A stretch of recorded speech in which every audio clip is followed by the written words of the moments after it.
Good evening, and welcome to Ghostlight Productions' premiere of It's All an Act. I'm your resident disembodied voice, Boyce Logan Deaton. We are honored to have entered into this partnership with the Den Theatrics for this event. If you are not familiar with the Den's mission, it is outreach through entertainment, and they donate a portion of their profits from every show to a local non-profit organization in our community. This production will be donating funds to Encore Sanger, the management group responsible for the recently reopened Biloxi Sanger Theater. Thanks to your generosity and morbid curiosity, this production's sales are firmly in the black already. So from the bottom of our hearts, we thank you for supporting local playwrights, local theaters, and local talent.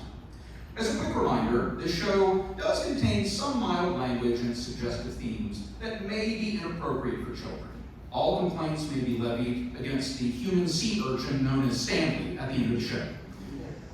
As a courtesy to the actors and your fellow theater goers, please take a moment to silence and turn off your phones at this time. This show is 3 acts and will have 2 10-minute intermissions. Concessions will be sold in the lobby, and all proceeds go directly to the Den Theatrics. If you wish to get involved in Ghostlight Productions, feel free to follow us on social media and strike up a conversation with me after the show. And now, it is my distinct pleasure to present to you Ghostlight Productions and the Den Theatrics killer comedy, It's All an Act.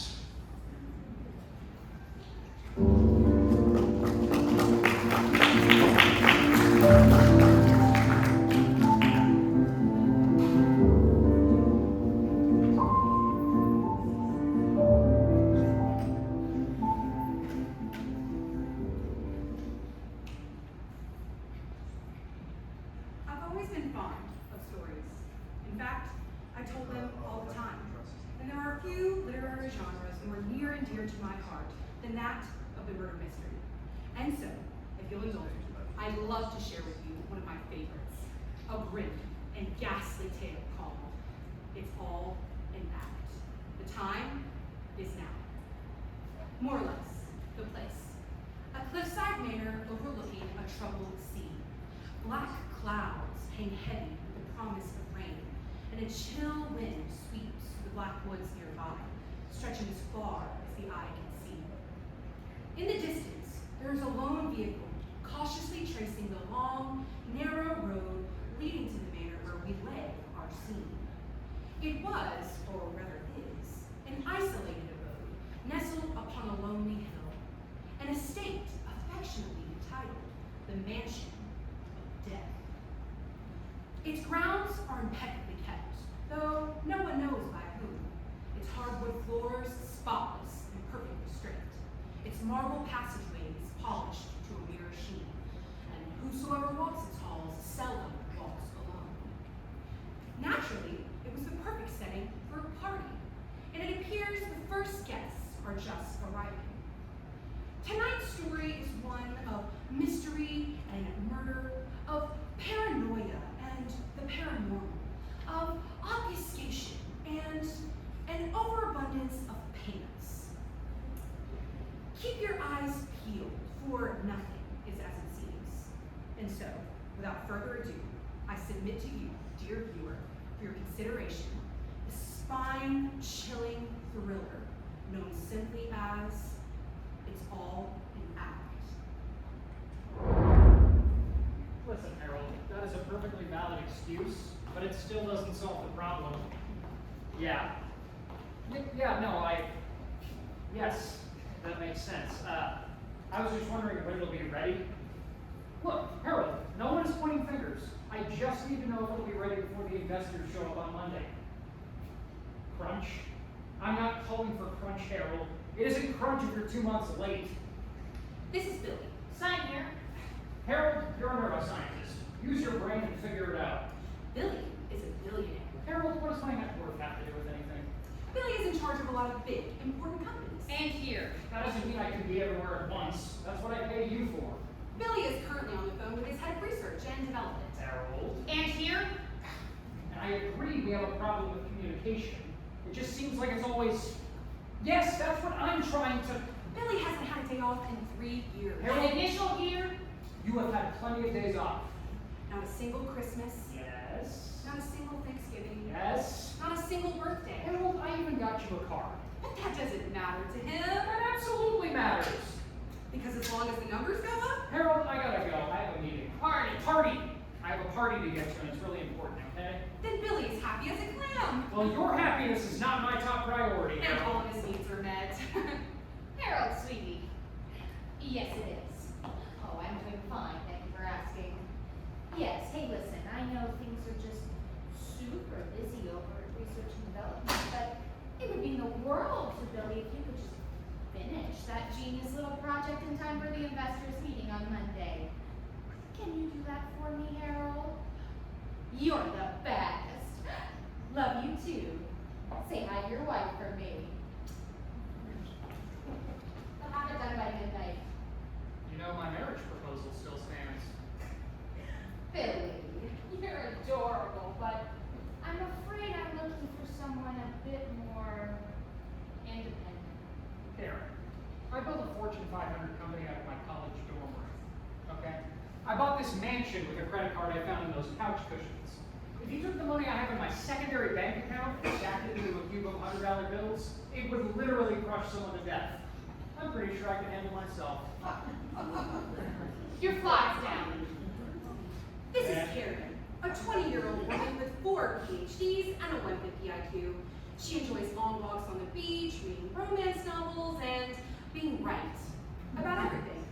She is currently serving as Billy's secretary because, according to her, degrees don't pay the bills, they make the bills.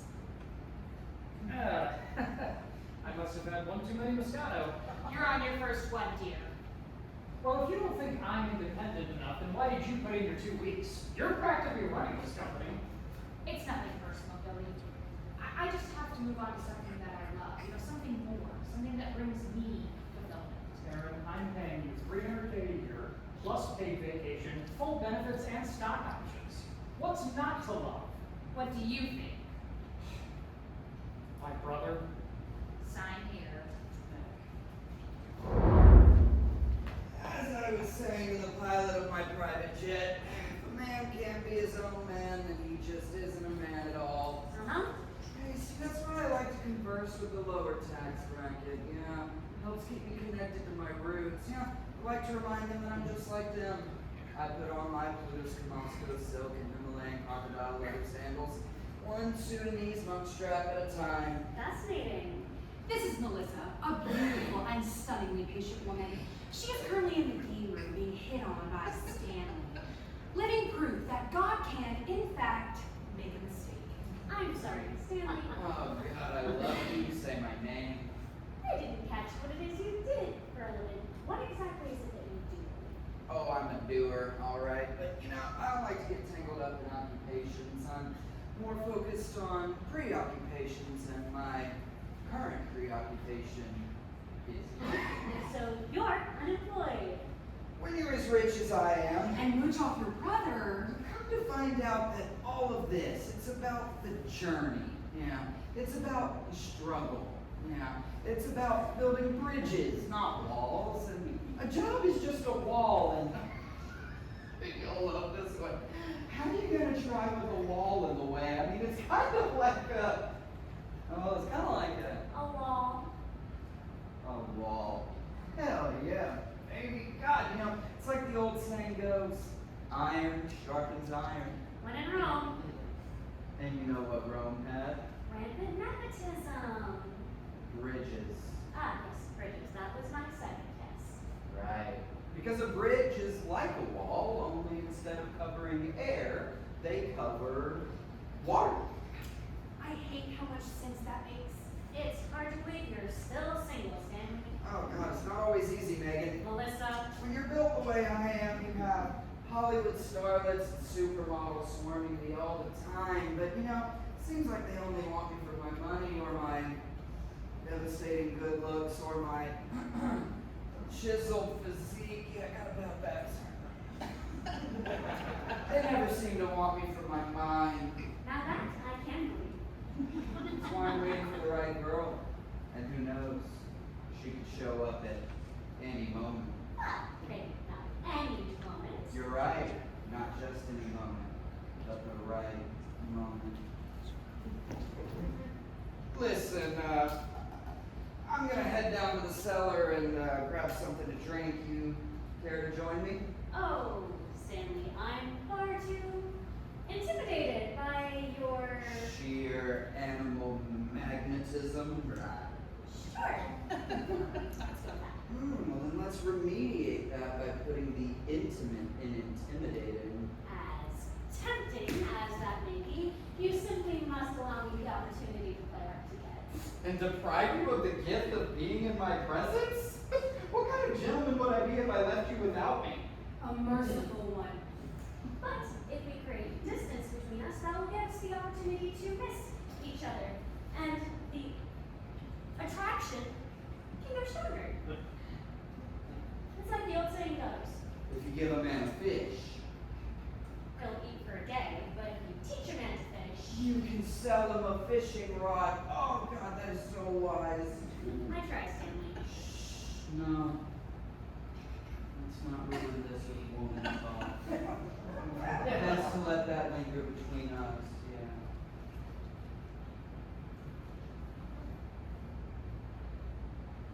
yeah. She wants me. I'm going to develop an embolism. Nauseated, Melissa heads toward the border. Little did she know, a fellow partygoer was already by the front door, dealing with man troubles of their own. Harold, look, I understand that, but seriously, what am I supposed to tell the investors? I always do this. No, you always do this, Harold. No, Harold, I'm not yelling at you. Yes, Harold, I care about your feelings. Oh, Harold, why are you crying? I did not. Good evening, Master William.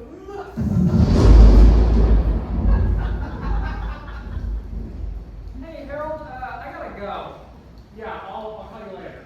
All right, I love you too. Sorry about that, Dr. Stevens. Oh, no apologies necessary. I hope I'm not interrupting anything. No, not at all. There's just chaos, research and development. Marketing is behind in their projections. We have an investors meeting in a week, and everything's pandemonium. Quite frankly, at this point, I think I should call this whole party off. Will you give me your phone? How did you know I was on my phone? I can hear you typing. Give it to me. But Dr. Stevens, this is really important. William. All right. There. There shall be no further talk of investors or projections or dividends this evening. There's a time for everything, William. A time for work and a time for play. A time to plan and a time to act. And a time to live and a time to... Let live. You're so right, Dr. Stevens. Thanks for always looking after me. Well, we wouldn't want you working yourself to death.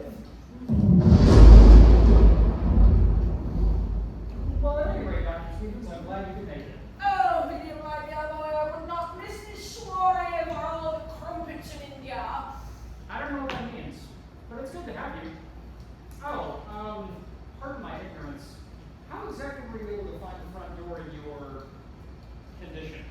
Ah, quite simple, really. My butler Chatterjee served as my unerring guide. Oh, you brought a guest? Wonderful, I can't wait to meet him. Oh, good heavens, William, where are my manners? I have failed to introduce the two of you. And how uncharacteristically rude of me, I must remedy the situation. William, this is my butler Chatterjee. Your eyes are not deceiving you.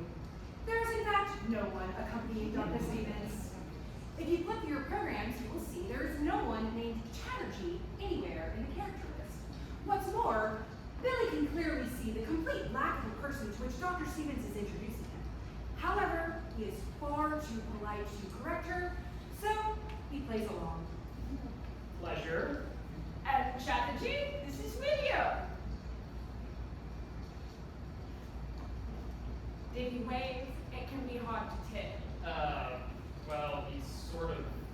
There you are. Oh,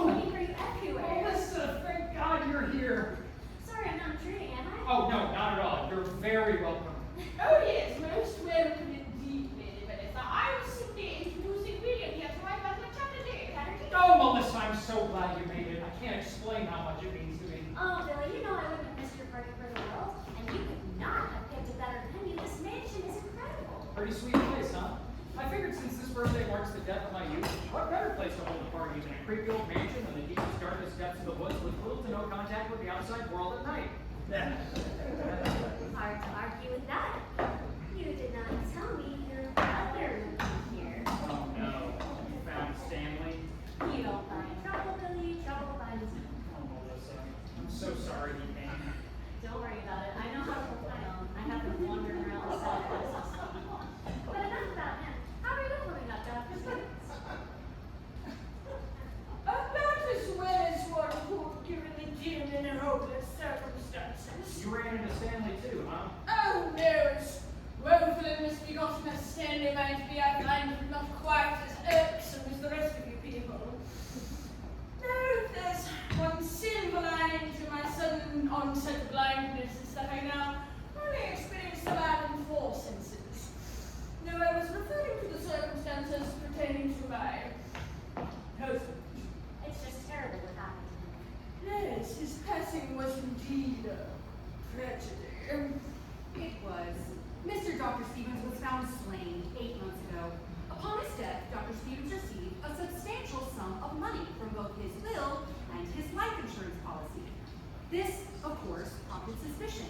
And although she had the motive, means, eyewitness testimony, and copious amounts of DNA and video evidence stacked against her, her sudden blindness meant she couldn't have done it. So all the evidence was dismissed as purely surmistic. It was a Herculean effort, but I finally managed to do away with him. You mean do away with your greed? Yes. Investigations are still underway to find the real killer, but according to the autopsy, he was killed with a deck of playing cards. Some kind of game of go fish. In a moment, Dr. Stevens. We're still waiting for Christian to arrive. Christian is coming? Well, he's supposed to be. I haven't heard from him, though. Are you quite certain he'll make it? And with the weather being as it is, I'm not certain how anybody could arrive in one piece. Well, surely he's turned back by now. I don't know how you can see the road through the rain. I certainly couldn't. Of which, Dr. Stevens, how did you know?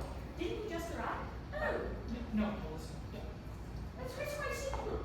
My brother Kennedy served as my driver. Oh, Chatterjee, I would love to be introduced. Melissa, no, you don't And want us. I would love to introduce him. Lady Melissa, this is my butler Chatterjee. Billy, what's happening? Just go with it. Jones! And Chatterjee, this is the stunning Lady Melissa. Did he wave? Yes. He's just shy. Oh, no, the boy is far from shy, Melissa. He is a mute. I'm sorry. Mute? It means he cannot speak. I'm aware of that. I just... How did you come to hire a mute butler? An excellent question. It was an excellent question. Dr. Stevens regales Melissa and Billy with the incredible tale of how she and Chatterjee met. And while it is a spellbinding tale full of tragedy, humor, redemption, and an uncommonly intelligent giraffe, it does not even remotely explain how or why Dr. Stevens is addressing a butler who is clearly not present. And needless to say, we never ate at that man's establishment ever again. Wow. I don't know what to do with all that. Well, ever since that day, Chatterjee has been my steadfast companion. Isn't that right, Chatterjee? Chatterjee says yes. Oh, very good. After a tale like that, I find myself to be quite parched. With you wouldn't happen to have an assortment of fancy French wines in this creepy months, would you? Well, as a matter of fact, I happened to handpick a few bottles just for you. They're in the cellar. Ah, wonderful. I shall send Chatterjee to retrieve them. Chatterjee. Don't worry, Chatterjee. I'm sure Billy would love to go get Dr. Stevens her wine from the cellar, wouldn't you, Billy? Yeah, definitely. Wouldn't you like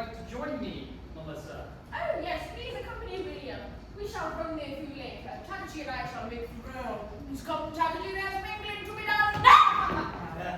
I mean, no. Dr. Stevens, let me accompany you. Strategy hasn't had the tour yet. Right you are, Lady Melissa. And you know, your brains, I imagine that your intellect is only surpassed by your beauty. I assume. Where to first? I thought we could take in the game room. Oh, wonderful! How I wish to cast my gaze upon the visage of a wild beast, a vicious boar. I'm sure we'll see plenty of Stanley later. Please serve that Cabernet for me, Billy. Yes, will you make sure it's red? Red.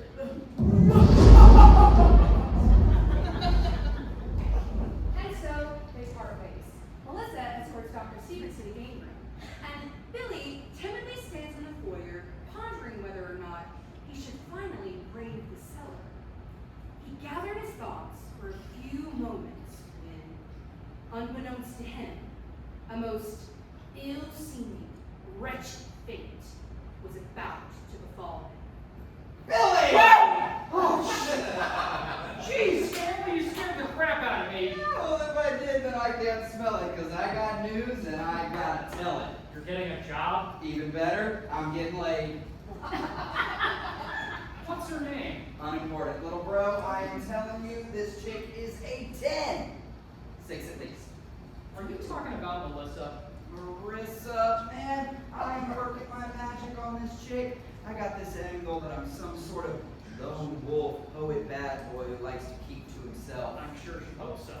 I've been making up all this crap about how I just want to leave my past behind, but the title hole of who I am just keeps me from reaching the man I wish I could be.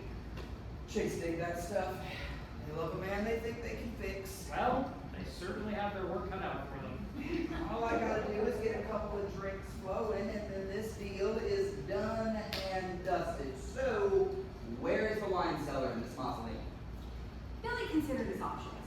Though he despised the notion of aiding his older brother in his crude endeavors, he simply could not pass up the opportunity to delegate. Down the hall, third passage to your left, go all the way down and take the stairs. Also, while you're down there, could you grab an extra bottle for me? For you, little bro, anything. I'll make you proud. At this point, Stanley, you can only impress me. Thanks, bro. One bottle coming up. Make sure it's red. I hope you're happy, Mom. Hi, Harold. No, I haven't been ignoring you. No, I haven't been talking to anyone else. As Billy handles his business ventures, Karen relaxes in the study.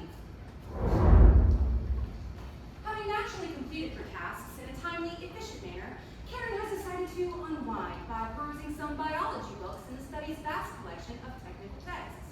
While she was preoccupied with a particularly enthralling passage on South American poison dart frogs, another caustic animal caught her attention.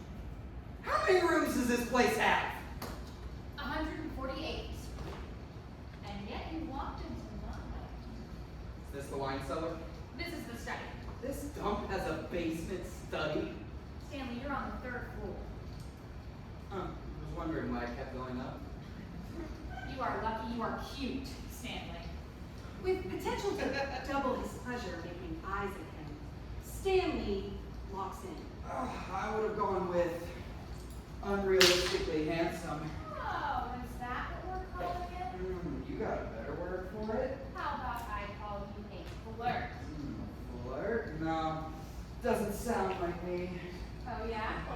Why were you looking for the wine cellar on the 3rd floor? Were you gonna toast yourself?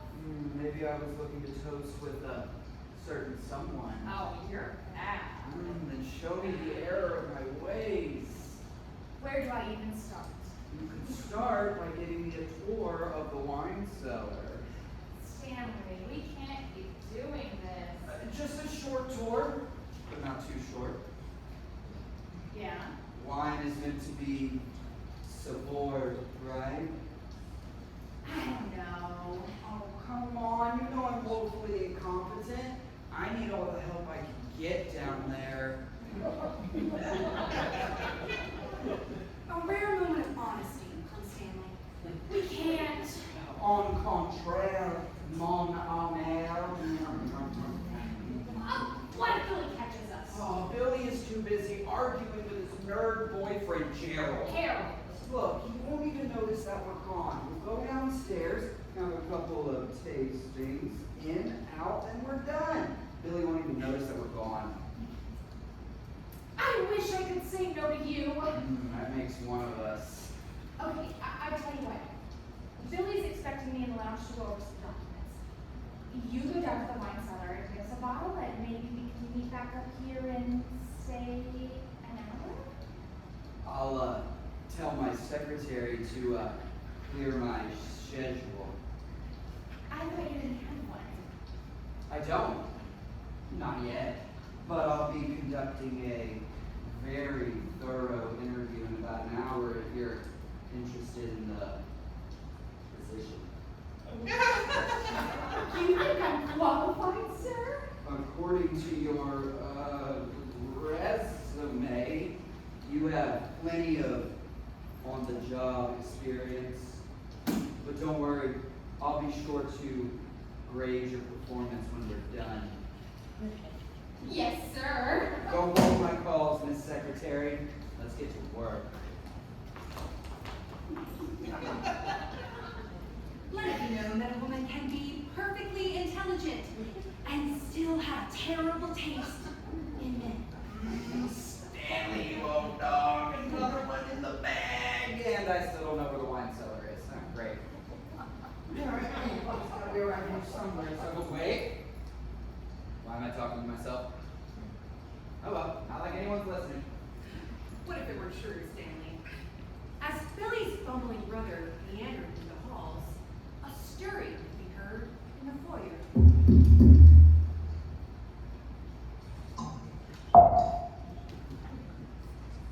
Hello? Billy! Man, you did not skip on this place. Hello? Is anyone home? He hears nothing but echoes in the endless unnerving mansion. There is little light filtering through the tall foyer windows, and yet, despite the raging storm outside, an eerie stillness hangs in the air. Christian is overcome with the creeping feeling that he's being watched. He hastens his pace and ventures further in, hoping to find any sign of other guests. As he wanders through the halls, there is no sound other than the low static of the rain and the soft creaking of the floorboards underfoot. He finally comes across the kitchen. He finds food, hors d'oeuvres, drinks, and wine glasses, but not a single cook, waitress, maid, or staff member of any kind. He puzzles and puzzles until the unthinkable happens. Oh, come on. What do I need, a map or something? Stanley, I never thought I'd be glad to see you. Oh, goodness. I have been looking for a waiter all night. Look, I need you to go down to the cellar and grab me a bottle of wine. Stanley, how many times do we have to do this? Yeah, look, kid, not here to make friends. I got a couple of hot tickets looking for a little wine and grind, so time is of the essence. Now, go downstairs and give me a bottle. Stanley, it's me, Christian, friend of Billy's. You and I have met countless times since college. I'm not a waiter. Oh! Well, why are you wearing a vest? Where's Billy? Business calls, briefings, doing anything other than enjoying his own birthday party. Yeah, that sounds like Billy. Well, I mean, what about a waitstaff? I'm not gonna find one anywhere. You are telling me, man, it is so hard to find good help these days. It is really coming down out there. Yeah, but this storm just seemed to come out of nowhere. Right. Yeah, go ahead and bring my car closer to the house. I do not want that Bentley getting flooded. Stanley, I'm also not You being are the man, Charles. You You are the man. Where's the wine? I don't know what I expected. When Stanley is involved, it's best to keep expectations to a minimum. Let's check in with Billy. I don't know, Harold. It just seems like the more money I make, the less freedom I have. I mean, sure, I can pop champagne in Dubai and summer on the Riviera, but the bigger this company gets, the more responsibilities I have. The more stockholders I have to keep happy, the more jobs I have to keep afloat.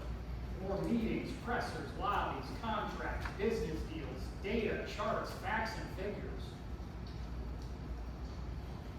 I'm working 100 hours a week, Harold. I'm in the Fortune 500, but I don't have a wife. I don't have any kids.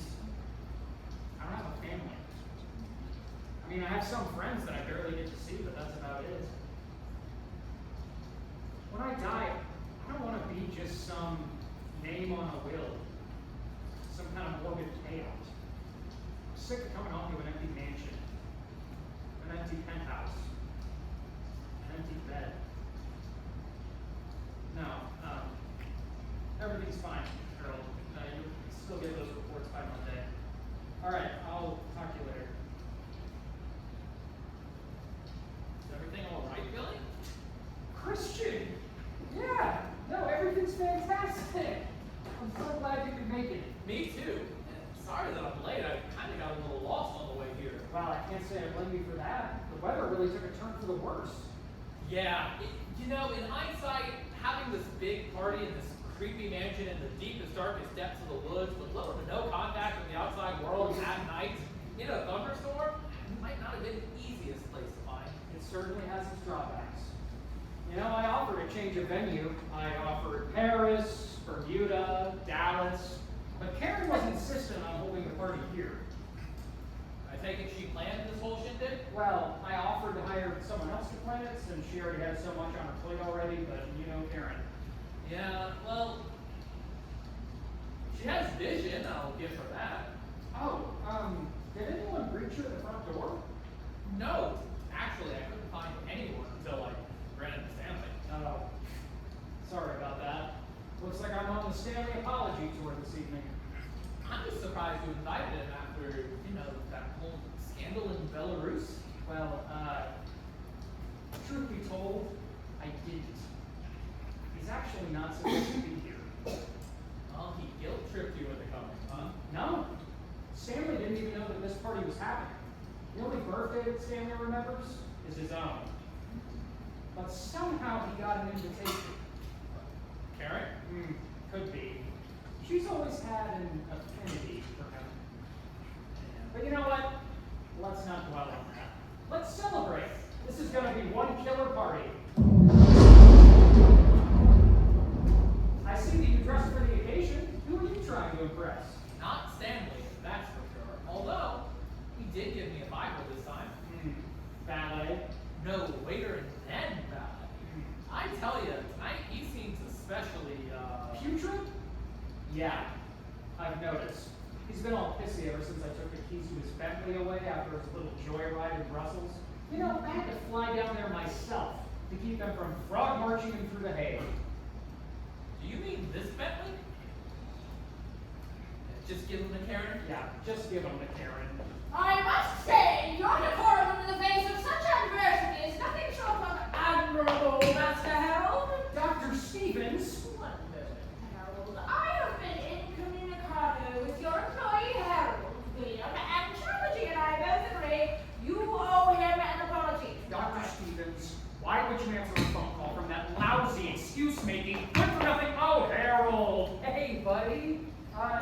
No, she's not my butler. Manners, William, manners! Christian, you made it. Melissa! It's so good to see you. It's really good to see you too, Melissa. Really good to see you too. This is our final guest, ladies and gentlemen. Christian is a kind-hearted, all-around good guy.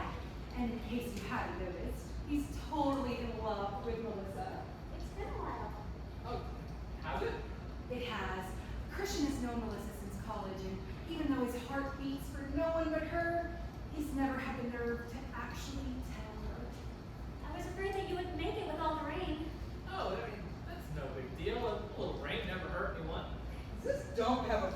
through and he would. You look great tonight. Really? Yes, you look very dapper. That little snake. Stanley, darling, what's wrong? Little twerp is moving in on my woman. Your woman? I can't forget with Brylee. I'm game. Oh, that's Aaron. Would you like to join us? I would love nothing more. I don't believe this. I know. Have my breath. Come on, Christian. It'll be fun. Oh, wait, listen, before that, I have something that I want to tell you. Yes.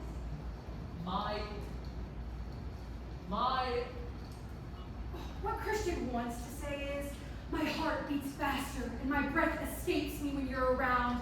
The touch of your hand shows me what these hands were made for. The day we met, my life was forever split in two, before and after you. Man was given arms, man was given sight, man was given breath, so that today I can hold you, gaze upon you, and say, no matter how undeserving I may be, I love you, Melissa. But what came out of his mouth was considerably less romantic. My bladder is full. Christian, you're such a goofball. Yeah, no, Melissa, that wasn't what I wanted to say. What I wanted to say was, Can I wait, Christian? I really want to go play with fish. yeah, sure, I guess it couldn't hurt to wait. I mean, we do have all night. I can wait all night if you want me to. Waiting is my favorite. Oh no, I'm fine. You know I like the alone time. Being alone is the best. I'm so glad I get this big Agatha Christie ass dining hall all to myself. Guys? Man, I had her wrapped around my finger and then that parallel parking pipsqueak comes in and sweeps her away. This is the absolute worst thing that could happen tonight. What an optimistic lack of imagination. And so, rejected and dejected, Stanley decides to stay in the dining hall, drowning his sorrows in 50-year-old scotch, alone, with only the pitter-patter of the rain in his footsteps to keep him company. As he paces through the hall, he gets the strange feeling he can hear footsteps that aren't his own. But every time he stops, nothing. Surely it just must be an echo, Stanley considers. Maybe it's just his puny little mind playing tricks on him. And yet, Stanley can't shake the feeling that he's being watched. For most, this would be a deeply unsettling feeling, but not for Stanley. After all, who wouldn't want to watch me? I watch me. Yes, it would appear even the fight or flight response is rendered mute against the withering gaze of narcissism.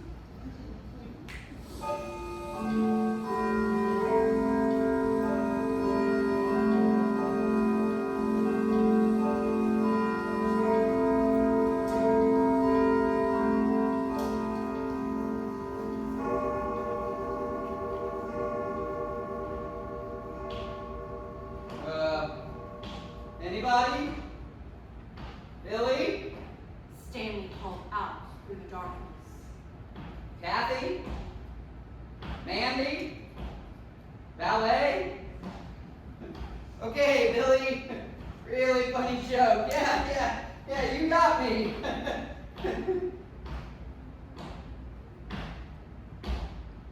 Please?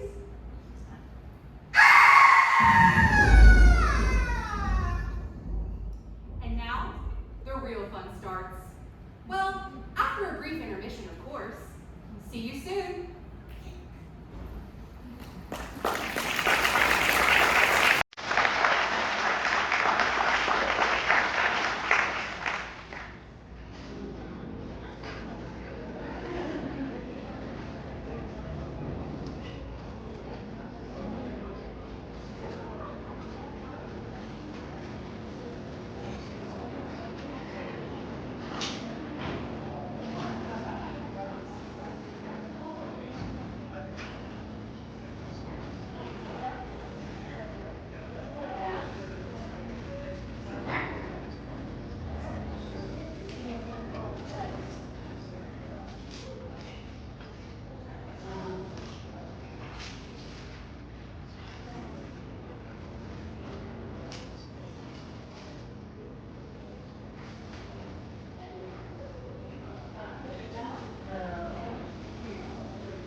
fuse box. And why not? He's a fully licensed electrician. Because Karen, he is, or rather, I mean, he isn't. Oh my God, Stanley! Oh, good Lord, Stanley. All over the carpet.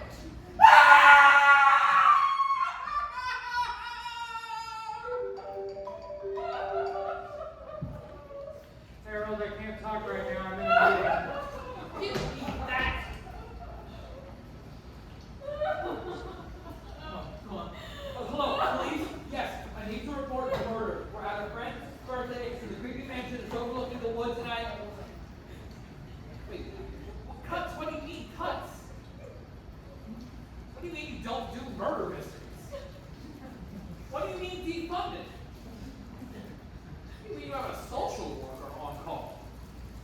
Wait, what do you mean you're hanging up on me? What did they say? Hello? Yeah, she is.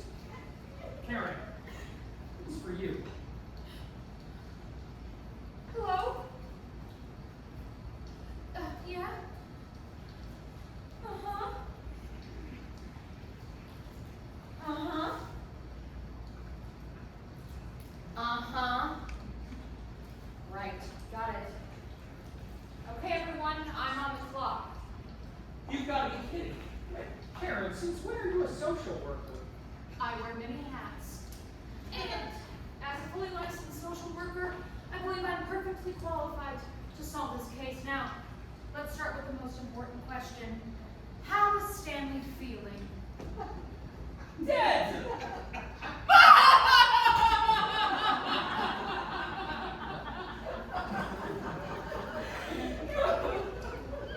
But all right, no more flirting with Brandy. Anybody care to join me? Dr. Stevens, how can you think of Brandy at a time like this? Years of practice, lady, but it's out. Well, can't you wait? We're in the middle of a crisis here. I fail to see how this constitutes a crisis. It's not exactly like Stanley's getting any dinner. Okay, well, just because we don't have a deadline doesn't mean we shouldn't figure out what the hell happened here. That reminds me, Billy, you should really sign up on those TPS reports by Tuesday, because if you don't, then Karen, we're we have more pressing issues at the moment. Oh, what a bug! He smells awful. Did he soil himself? It's a common occurrence. The body releases all of its muscles upon death, so he probably voided his bowels after he passed. Right! After he passed.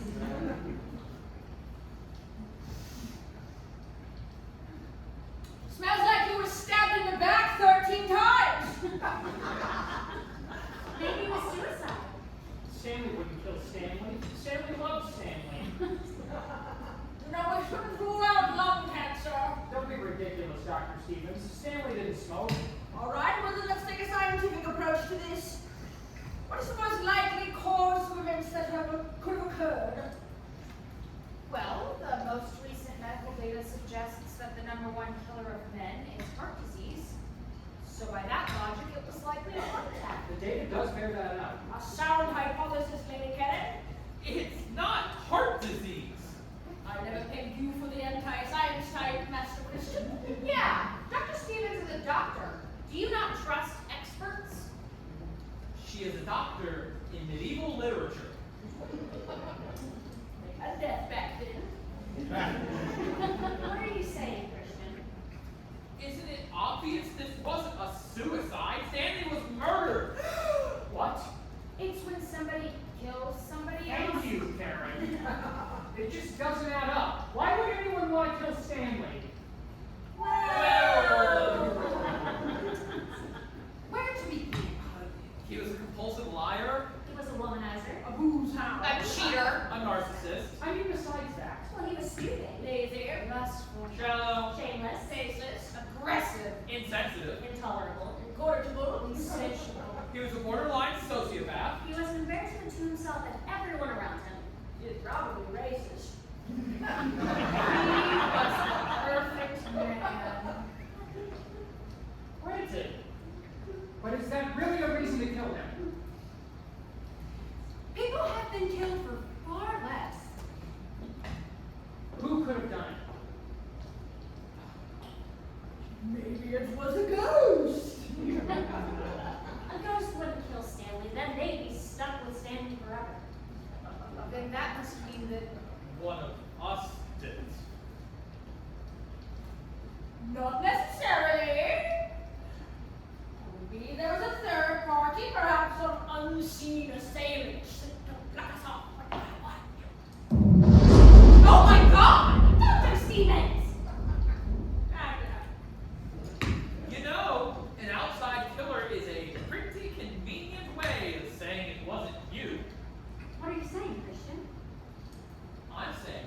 plain and clear.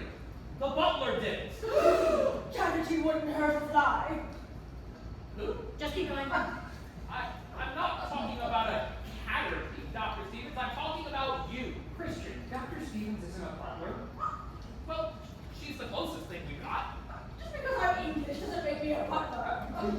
The jury's still out on that. Christian, Dr. Stevens can't be the killer. Why not? Because she's deaf. Lie. Blind.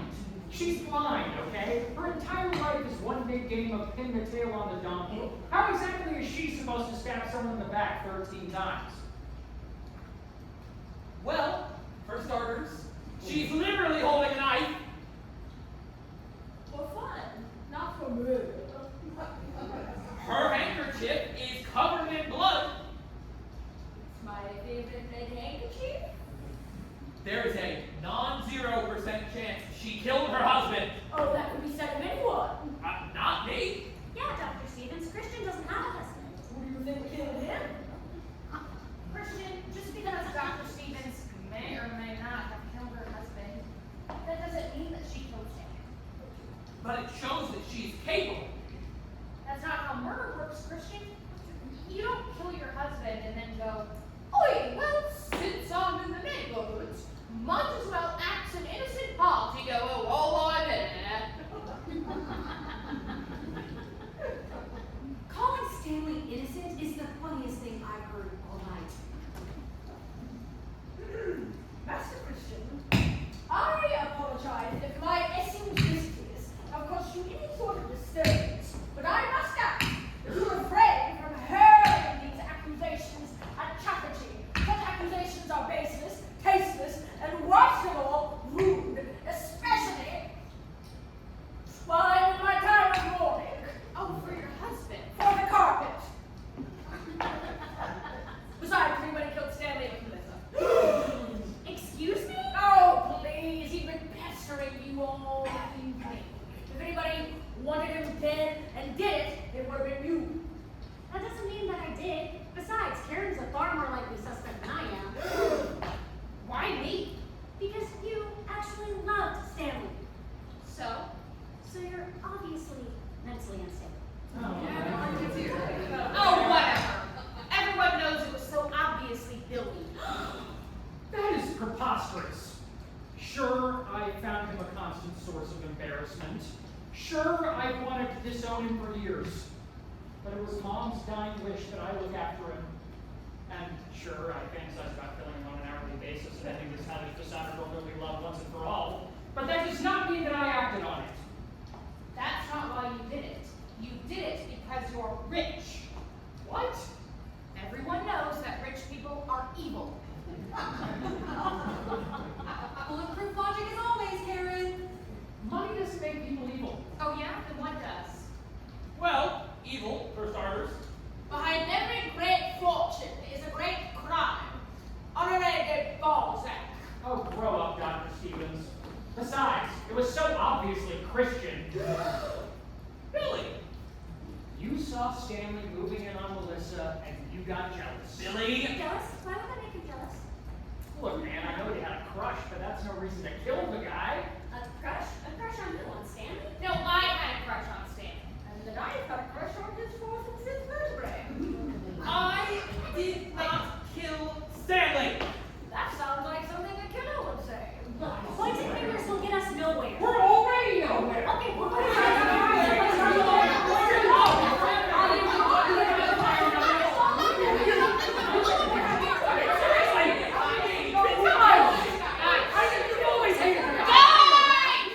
What is it?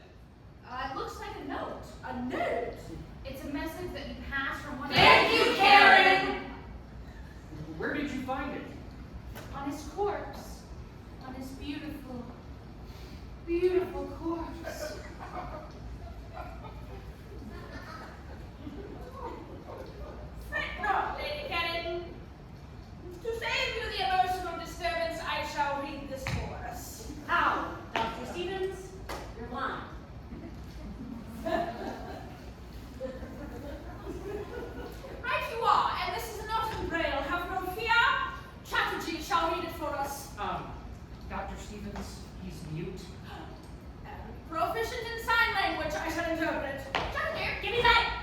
I'll read it.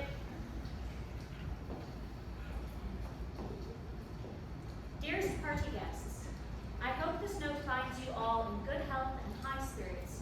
In case you hadn't noticed, your friend Stanley is no longer with us, for I have killed him. And while it pains me to do so, I'm afraid I simply must do away with the rest of you. The gates are locked, your vehicles have been disabled, and there's absolutely no way of contacting the outside world. However, Billy, since this is in fact a party on your special day, why don't we make it a game? Hidden in this mansion are 4 clues. When combined, these clues will reveal my identity to you all. And as a birthday gift to you, William, I shall give you the first one free of charge. This hall where we mingle now serves as a tomb. The killer of Stanley is here in this room. Ooh, this is getting good! Anyway, it has been jolly good chatting with you all. We really should do this more often, but I'm afraid there will not be another opportunity because you have until midnight to solve the mystery. What if we don't? If you don't, well, let's just say the soiree will become a party of 1. I suggest you get to sleuthing, everyone. 5 suspects, 4 clues, 3 hours, 2 turtle doves. and 1 chance. The clock is ticking. I'll be in touch. Hugs and kisses. The murderer.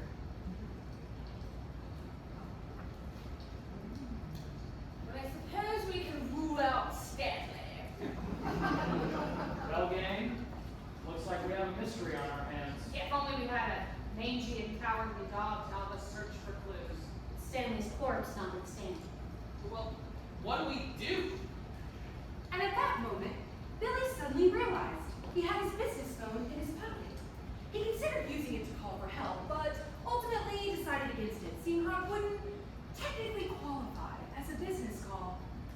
Simultaneously, Karen also remembered that Billy had a functional cell phone, but she didn't call attention to it because, despite having 4 PhDs, she still didn't know the area code for 911. Coincidentally, Dr. Stevens also remembered that Billy had a functional cell phone, but she refused to utilize it since, according to her, her husband was talking on a phone at the time of his death. Despite there being no mention of his using a cell phone, it made the forensic files from his homicide case. Christian would have pointed out the phone, but he was too distracted, gazing at Melissa's posterior. Melissa would have pointed out the phone, but she was too distracted, making sure her tokus looked absolutely perfect, while Christian absent-mindedly stared at her. Chatterjee would have pointed out the phone, but he was mute, and also didn't exist. Stanley was dead, so he didn't really have a dog in this fight. All of this transpired over the course of about 5 seconds until finally Karen had an idea. I've got it. We should split up. Though not a very good one. That's a good idea, Karen. We should have one person search the manor individually and the rest of us search in a group. That way, if the killer is alone, then they're alone and they can't kill anyone. But then if the killer is in the group, they're outnumbered and they can't get away unnoticed. Now, that actually was a pretty good idea, but Karen had other ideas. No, that's a terrible idea. We should search the house individually. That way our search efficiency will increase by upwards of 250%. As the CEO of a company, that kind of efficiency does things to me. Individualism is quite important. He owns a company. No! We cannot search the manor individually. We would be sitting ducks. Christian is right. We should institute the buddy system. Yes, with the accountability buddy system, we can ensure that every party member is alone, with only one other guest, in isolated corners of the mansion. No one knows their whereabouts. That is, somehow, an even worse idea. And it's settled. We will search the house individually. All those in favor of searching individually say aye. Aye. All those opposed say nay. Nay! That's 4 ayes, 1 nay, and Stanley is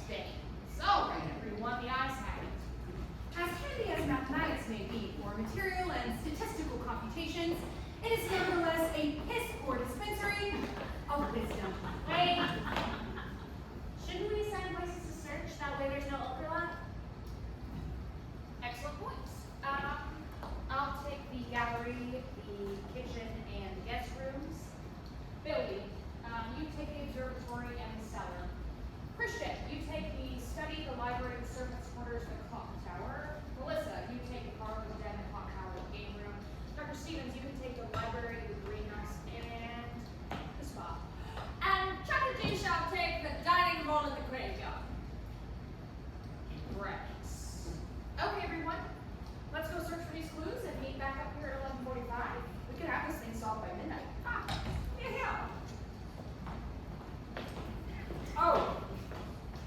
What about Stanley? I don't think he'll mind.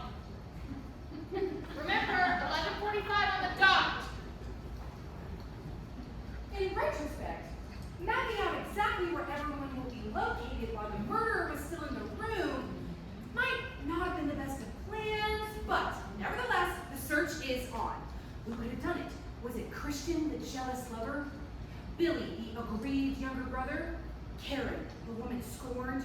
Melissa, the woman sickened? Dr. Stevens? The creepiest thing that has ever lived? Or Chatterjee, because why not? Only time will tell, and the clock is ticking.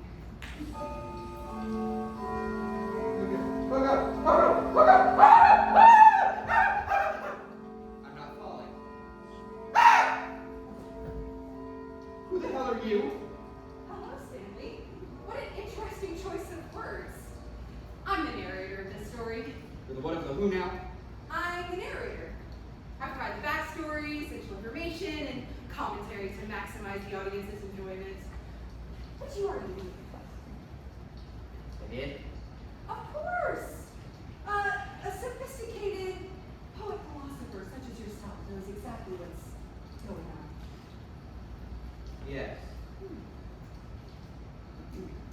Wonderful, then we can continue with the mystery? Mystery? Stanley! I'm surprised at you! Don't tell me you don't know about the mystery! Oh, the mystery.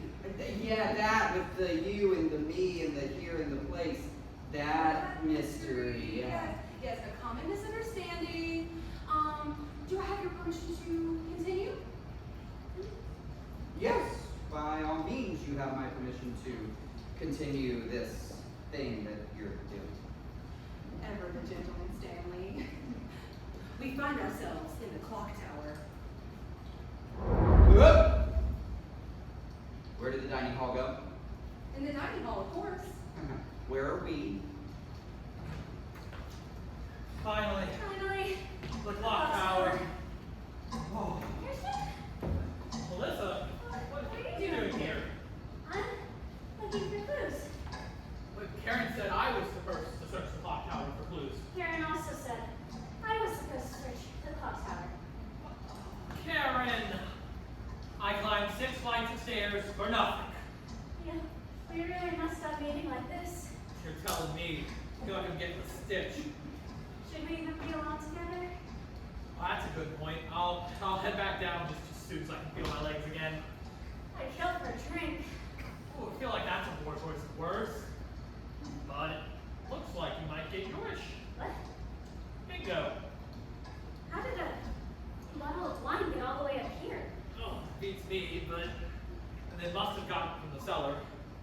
Oh, Huh. What is it? it's an apple one. I didn't know you could wine it. I guess you could wine any fruit if you tried hard enough. Wait, hold on. You're not about to drink that, are you? Why not? It smells good. Well, it could be poison. Stanley was stabbed, not poisoned. Well, yeah, but That's pretty good. really? Taste and see. You sure? Yeah. It's barely got any poison. You're trouble. All right.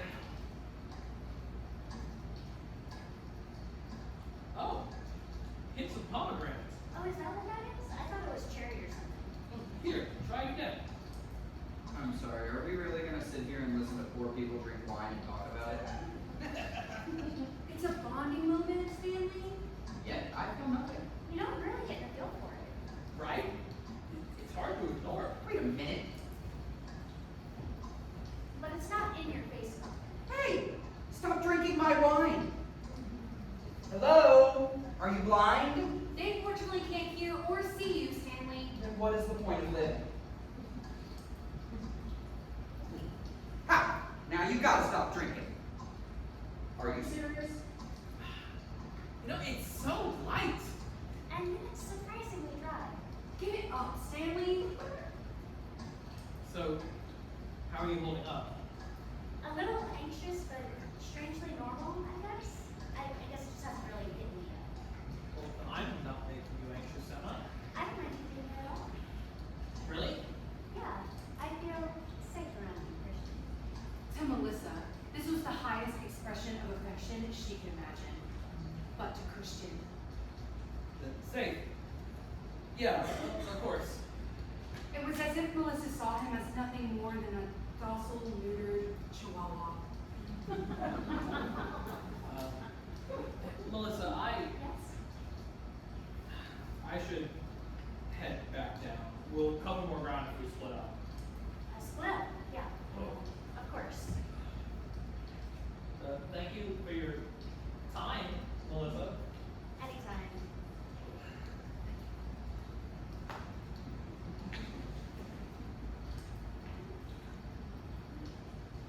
Okay. Well, that was pointless. You are the expert on the subject, Stan. Now, put that bottle down so we can continue. Is this even any good? Sure, it's good. Go ahead. Give it a taste. Are you done, Stanley? Yeah.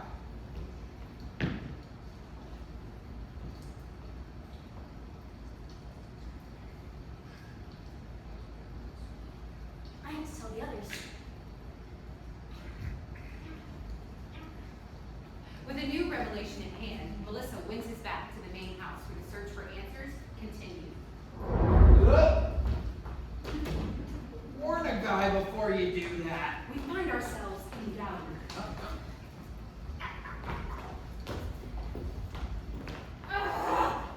Where could it be? Hey, Karen. No! How's it going? Billy, you are not supposed to be here. Why not? We're supposed to be searching the house individually. We won't find the clues in time if we don't. Plus, you could be the killer. Oh, come on, Karen. Do you really think I did? It is possible. You did hate Stanley after all. What? Oh, yes, he hated your guts, Stanley. But a perceptive intellectual such as yourself already knew that. Yes. Karen, you've known me for 3 years. Yeah, and I've never fully trusted you. What? Karen, that hurts my feelings. Why have you never told me this? It's not even personal, okay? I just don't trust rich people. It's a matter of policy. What is so bad about me having money? It's not about just you having money. It's about anybody having money, okay? Money takes the most sensible and reasonable people and turns them into greedy and vile pigs. So you want me to dock your salary? What? It's when an employer lowers the wage. I have 4 PhDs, Billy. I know what docking is. Why would you dock my salary? Well, because, Karen, you're so pure and so righteous, I hate for your 6-figure salary to get the best of you. 6 figures a year is not going to corrupt anyone. And when does the corruption start? 7 figures a year. Of course it does. You know, Karen, I think you're being a bit too reckless. Frankly, I think 1 figure is too many. That's why you've convinced me. I'm going to start hoarding as much wealth as I possibly can. Billy, It's the only way to save you, Karen. I've got to quarantine the evil. I alone must take the sins of the world upon my shoulders, so that no one else will ever fall prey to its creeping influence. It's the only way the world can be saved. It's the only way that evil can be purged. Your fly is down again. Come on! I'm sorry, but is this going anywhere? Stanley, this is a very important scene. This is where the author demonstrates the theme and message of the entire story. Yeah, that's all well and good, but what does any of this have to do with me? It doesn't. Then why should anyone care? Because it's revealing a truth about human nature. Check it. And? Well, Karen does mention you after she gives a beautiful and poignant 30-minute monologue that deepens our understanding. 30 minutes? Yeah, no, there is no way I'm sitting and listening to that chick yap for 30 minutes. Let's skip ahead. Stanley, if we skip her scene, then the whole story is neutered. It is the philosophical impetus behind the entire narrative. Without it, the mystery loses all And I don't meaning. hear any skipping. All right, smartass. You want me to skip it? Fine, I'll skip it. But don't come crying to me when you lose all sense of the... Don't worry about that. Karen postulates some groundbreaking ideas about how to transcend humanity beyond its petty nature, and Billy is very impressed. And Stanley may disagree, but that is why candy bars have every right to sit on as many bagels as they want. Wow, you truly are wise beyond your years, Karen. Thank you for noticing. But none of that will matter if we get killed. So did you check the cellar? Cellar? Yes. I told you to check the observatory and the cellar. Did you check it? Oh, the cellar. That cellar. The cellar in the basement place with the wine. Yeah, I checked that place. I checked it like twice. Really? Really? So, if I go down there and search for clues, I'm not going to find any clues? Nope. Not a single clue. I've done a complete and thorough sweep of the place. But just to be sure, I guess it wouldn't hurt to check one more time. It never does. What a hard ass. She reminds me of my mom. Weren't you trying to have your way with her in the study earlier this evening? So what happens next? Melissa enters. Ooh, 2 for 1. Hi, Karen. Did you see Billy anywhere? He just left. You just missed him. Did you meet him for something? I was just searching the clock tower and I found this. He never did love me or lead me to bed. I wanted some wine and I wanted it red. Whoa, Right? so it's you or me? That's what I thought at first too, but then I read it more closely. It never says that Stanley wanted to leave the killer to bed, only that he didn't. Well, that could be anyone at this party. Right? Stanley struck out all night. Oh, don't remind me. So it's about the one. The red one. Who wanted red wine? I'm not sure. I know Dr. Stevens did, but I couldn't speak for anyone else. That's why I wanted to talk to Billy to see if he checked the wine cellar yet. I thought the next clue might be there. Yeah, he's checking it again, just to be sure. He lied about checking a room? Isn't that immediate grounds for suspicion? Normally, yes, but I think he's just putting it off. He's afraid of the dark. Okay, and this one time, I thought maybe, he'll man up and actually do something, but I should have known better. Sounds like we're both having an issue with hesitant men tonight. Oh yeah? How's that? Christian, he still hasn't made a move. Oh my god, you think Christian is the killer? Not made a move, made a move, made a move. Ah. You drop it every hint in the book. Okay, well, have you, swooped his hair and fixed his tie? I even took his hand. And what did he say? His bladder was full. Now, all his books and romance novels? Apparently, I'm a romance repellent. Well, did you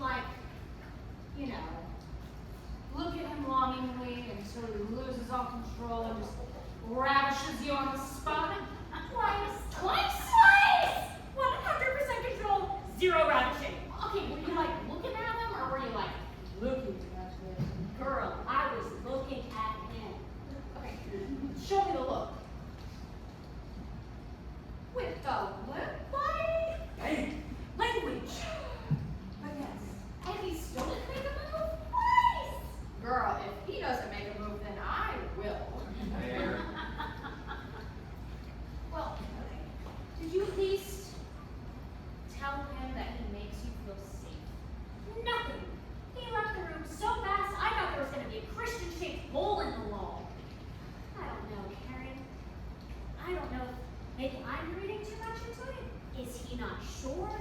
Or is he more in love with the tension and the actual resolution? Melissa, sweetie, he's just not that into you. You think so? Look, if I know anything about men, it's that they know what they want, whether they know it or not. Now, look at me. Efficiency and time management are literally my love languages. And yet, I'm going to spend 5 hours this evening wondering what the hell I'm going to have for dinner until I say screw it and eat frozen chicken tenders again. Now look at Stanley. For all of his flaws, of which there were many, many flaws. What's this? One thing was certain. Not now. Why not? Karen and Melissa aren't talking. So? What are you, 5 years old? You can't just interrupt other people's conversations. Can't you just put them on pause or something? Yeah, so? So, aren't you the one who's interrupting by allowing them to keep talking while I'm talking? If we stopped every time you had a stupid question, we'd be here for 5 hours. It would take you like 5 seconds to answer my question. Oh, like that would be your only question. What's this? Why is it here? What does it say? Why can't you just tell me? What the hell does mentally bankrupt reprobate mean? The next thing you know, we're traveling down that tedious rabbit hole for 20 minutes. Says the chick who wanted to make us listen to a 30-minute lecture about bagels or something. Oh, looks like. Oh, that is so You're really not fair. gonna You write cannot that just for turn up our your kid. volume to Yes, I drown me am. out. But you I know can, it's and I did. I am just trying to get some answers in this Thank you. weird ass It's no problem, situation that Melissa. we're Through in. it. Get over yourself, Stanley. It's just because the world isn't open the door for you. You know, You say it out loud. persecuted like a spoiled brat. Get over myself? I love How am I you, supposed to get Melissa. over myself? It's I okay. am myself. Just accept you aren't going to get what you want, Stanley. That's a big hand. Just like you did this. Let's You get should back do, to but you the should have done. Every situation, Stanley, you should keep it in your Fine. Fine. Good. But we need to be careful. You never know who might be listening. We should tread lightly. I completely agree. We should keep this between ourselves. So long, Melissa. Best of luck, kid. Wonderful. We missed the whole scene. However will I go on? Oh, you can stop being a self-aggrandizing dumbass for starters. Oh, what a nugget of wisdom. Yeah, I think I'll jot that down. What? I don't know how to write. Let's check in with Dr. Stevens, shall we? Where are we now? Isn't it obvious? The library? Well, then where are the books?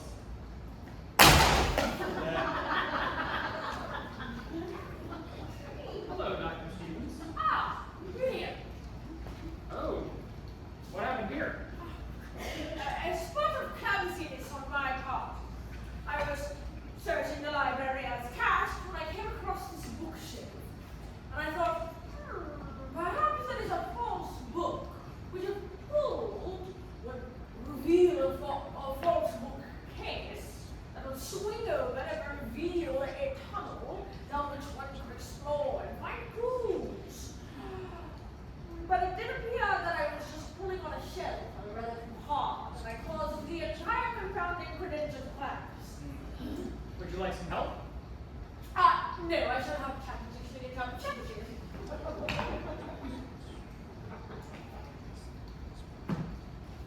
How fares your search, William?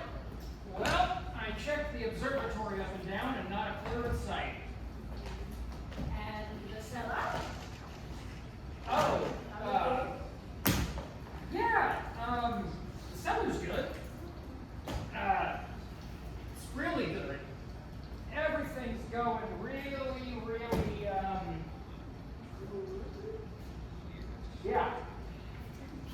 William, why have you not searched the cellar? How did you know? I may have gone blind at night, but I did not go blind last night. Look, I tried, Dr. Stevens. I really did. But I was standing there at the top of the stairs, and I was staring into that dark abyss, looking all dark and abyss-like, and I just couldn't do it. It scared me. Like, who knows what's down there? Wine, mostly. Have you ever felt that way, Dr. Stevens? We've all felt like that at one point or another, William. It's only natural to fear the unknown and flinch at the dark beyond the threshold. What do we do about it? You must understand, William, that fear is inevitable. The question is not if you fear, but what you choose to fear. And what do you fear more? Death, the unknown, uncertainty, or the sting of the good left undone? I suppose you're right, Dr. Stevens. I frequently am. Just remember, William, that I shall always be watching over you. No matter how old you get, no matter where you go, I shall watch over you. If I watch you, wait. As comforting as that may be, it's just hard to put that fear aside when it counts, you know? It's understandable. But I believe I have just the solution to your problem. You do? Oh, that's wonderful. Yes. Anything you can do will help tremendously. Yes. Which is why I have tasked Chatterjee with assisting you in your search for the cellar. Oh, William, do not worry. He is certainly harmless. Wouldn't hurt a fly. I think he's already heading towards the cellar. I better catch up to him. Oh, wonderful. Watch your step. Who are you talking to, Dr. Stevens? Ah, I was just offering William and Chatterjee a spot on the prize. Is Billy invisible now, too? As the Christian, when you're blind, everything is invisible.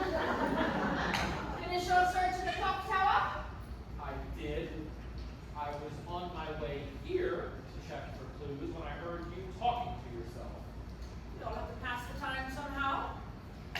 What are you doing here, Dr. Stevens? I was tasked by Lady Cannon to search the library. In hindsight, perhaps dispatching the blind woman to search the room full of books is a bit, shall I say, short-sighted. Of course. Karen double-booked this room, too. Rather defeats the purpose of our individual searches. You're telling me I just got back from the clock tower and she had double-booked me and Melissa. Melissa and I. Oh, Melissa and myself. It is dangerous. It is careless. She's normally so good about these things. Yes, without access to her spreadsheets, her organizational acumen dropped precipitously. You know, Dr. Stevens, you're awfully calm for someone who's along with a murder suspect. We both know you aren't going to Because you're the killer. because you can't even muster the gumptions to tell Lady Melissa how you feel. Is it really that obvious? Master Christian, I am blind and I can literally see that.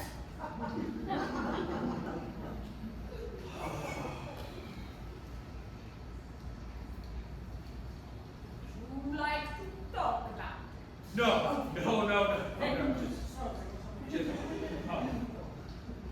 how is your clue not coming?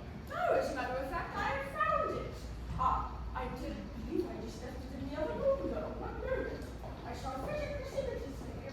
Don't you worry. Chatterjee, don't go to the cellar. I'm going to myself now. Sure thing, Dr. Stevens. Have no fear. It is exactly where I left it. Oh, did she find one? That must have been a difficult search. No, not at all, really. Chatterjee's the one who found it in the graveyard. Did he now? Yes, the lad was quite an eye for detail. Well, can I see it? Well, one of us has to. Don't cross your T's, just pay your respects. Dot all your I's, spell my name with an S. Okay, so the killer's name has an S in it, Sounds about right. which rules out Billy and Karen. And Chatterjee, though notably it further implicates Stanley. I need to go talk to Billy and Karen. Have no fear, Christian. I have, like I said, sent Chatterjee down to the cellar with William. To aid in his search, they shall return post haste. Dr. Stevens, you know, three heads are are better than 2. With a new objective on his docket, Christian leaves the library and seeks out Billy and Karen. And though he can't seem to find Karen, he runs into a familiar face just outside the wine cellar. Billy! Oh! Christian, what are you doing here? I have great news. Dr. Stevens found a clue. I read it. You and Karen, clear of the murder. Oh, that's wonderful. Guess that means I don't have to check the cellar then. No, you absolutely have to go down there and check the cellar. We are so close to solving the mystery. Christian, can I tell you something? Well, yeah, you can tell me anything, man. What's up? I can't go down in the cellar. Why not? Is there like mold or something? No, it's... I'm afraid of the dark.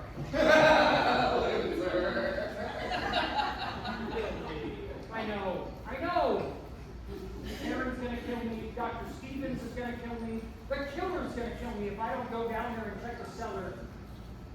But I just can't do it. It's like my body just freezes up. Man, Billy, I wish I couldn't relate to that, but I get it. Still haven't asked to pull this out, have you? Okay, how does everyone seem to know this? You gotta make a move, dude. Billy, a life or death murder mystery may not exactly be the best time to profess my feelings. Christian, now might just be the best time to do it. If you don't, you or her or both might not make it to sunrise. I hate that you might be right. I know that I'm right. Now go get her, man. All right, but if I am facing my fears, then you are facing yours. So, come on, I'll go down in the cellar with you. It's okay, Christian. I think I'm ready. Are you sure? Because I've got your back. You go get Melissa, man. I got this stupid cellar. If you promise you'll be fine by yourself. I'm not going anywhere, buddy. So proud of it. With 3 of the 4 clues discovered and 2 of the 5 suspects exonerated, the solution to our elusive mystery comes closer and closer into focus. But, as the hours wane and as time grows short, will our intrepid partygoers crack the code, or will the killer outwit them all? Hold up. This is a murder mystery? No. I refuse to believe even you are this brain dead. Just a question, dude. What do you think we've been doing for the past, 30 minutes? I don't know, lady. I checked out back at the dining hall. You can't even get invested in solving your own murder? I murdered somebody? No, nuts. You're the murderee, not the murderer. Hold up. I died. You currently have the knife handle sticking out of your back. What are you talking about? I don't have a... Oh my god. Oh my god, there's a knife in my back. Oh my god. Someone killed me. Why? Who would do that? I'm so ready. Well, if it's any consolation, you aren't the only one.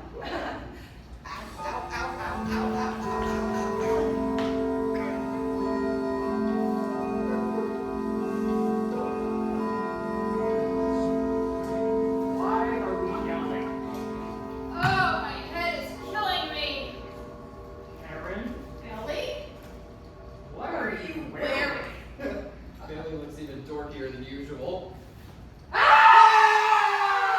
are you talking? How are you walking? How can you see me? It's quite simple. Who are you? I'm the narrator. I provide the backstory, essential information, and commentary to maximize the audience's enjoyment. Story? Yes, a murder mystery. And it appears you two were next on the chopping block. We're dead? Correct. I'm dead. Correct. Next snapped. Karen's dead. Correct. Legend to death. Oh, Stanley's dead. Correct. Stabbed 13 times. So this is hell? Not exactly. Stanley.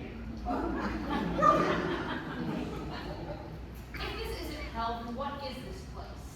Place is sort of a tricky concept. Huh? It implies we're anywhere. English, please? Think of it more as a state of being rather than a physical place. Yeah, but this looks like the mansion. Correct. But we aren't in the mansion. In a sense, that is correct. So we are in the mansion? In a sense, that is also correct. Oh, are we ghosts? You cannot be ghosts. Because ghosts don't exist. Incorrect. Okay, let me get this straight. I'm dead. Correct. Stanley is dead. Correct. Billy is dead. Correct. You are dead. Incorrect. Oh, what is this, a sin riddle? You are all fictional characters in a murder mystery. In the story, yes, you are dead.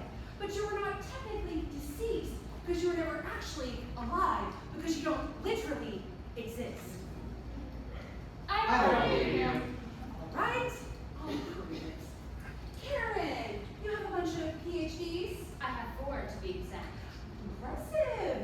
And you read scientific text references for fun and relaxation? I read peer-reviewed scientific articles in lieu of conventional pornography. Yes, I do. She reads pornography. She just calls them romance novels. They're literature, Billy. Charming.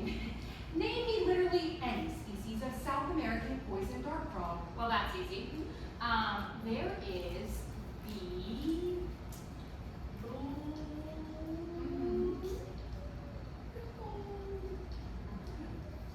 Greek. Yeah, I was just reading about Oh, yes, him. yes. Words. But you don't know the answer, do you? Well, That's because you only know what the audience is supposed to see. oh my God! What just happened? You get used to that. Books. Ah! This is the book, yes? Yes. Go ahead, open it. Look up the answer. Okay. Oh my God! What is it? It's blank. That's because the audience was only to see the cover of the book, not the content of the book. Because if it isn't in the frame, then it doesn't exist. No, this is scientifically impossible. By all means, find a book with words. Knock yourself out. Billy, you remember Harold? Remember him? He's been hounding me all evening. What does his voice sound like? Oh, yeah, it's sort of like this grating kind of. No. It's like a whiny. But it kind of sounds like. Now it's a little like. Is it high pitched? Low pitched? Does he have an accent? You've been talking to him all evening. I have. Has he ever left you a voicemail? Oh, well, I mean, he must have at some point. Go ahead, open your phone, play a voicemail, get this figured out. What the hell? What, voicemail? No, it won't even turn on. That's because the audience was never meant to see the screen, so there is nothing to display. Because if it isn't in the frame, then it doesn't exist. The battery probably just died. Oh. Technology fails all the time. Yeah, he is the CEO of the tech company after all. Stanley, you love yourself. Who doesn't? What's your middle name? I'll make it easier for both of you. Billy and Stanley. What's your last name? Karen. You compile all of Billy's contracts and paperwork. What's his last name? All 3 of you. What was Billy and Stanley's mother's name? Oh, no. Oh, yes indeed. Dr. Stevens?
We've had this exact same conversation in the exact same way more times than we care to count. And while this discovery may be novel to you, it is merely pedestrian to us. As time grew short, the surviving partygoers reconvened in the dining hall to solve the mystery once and for all. Wait, stop. Yes? You're just gonna drop that on us and then move on? That was my intention, yes. You don't think this deserves some kind of explanation? Why explain anything to you? You're just gonna forget about it anyway. Besides, this is the final scene of It's All an Act.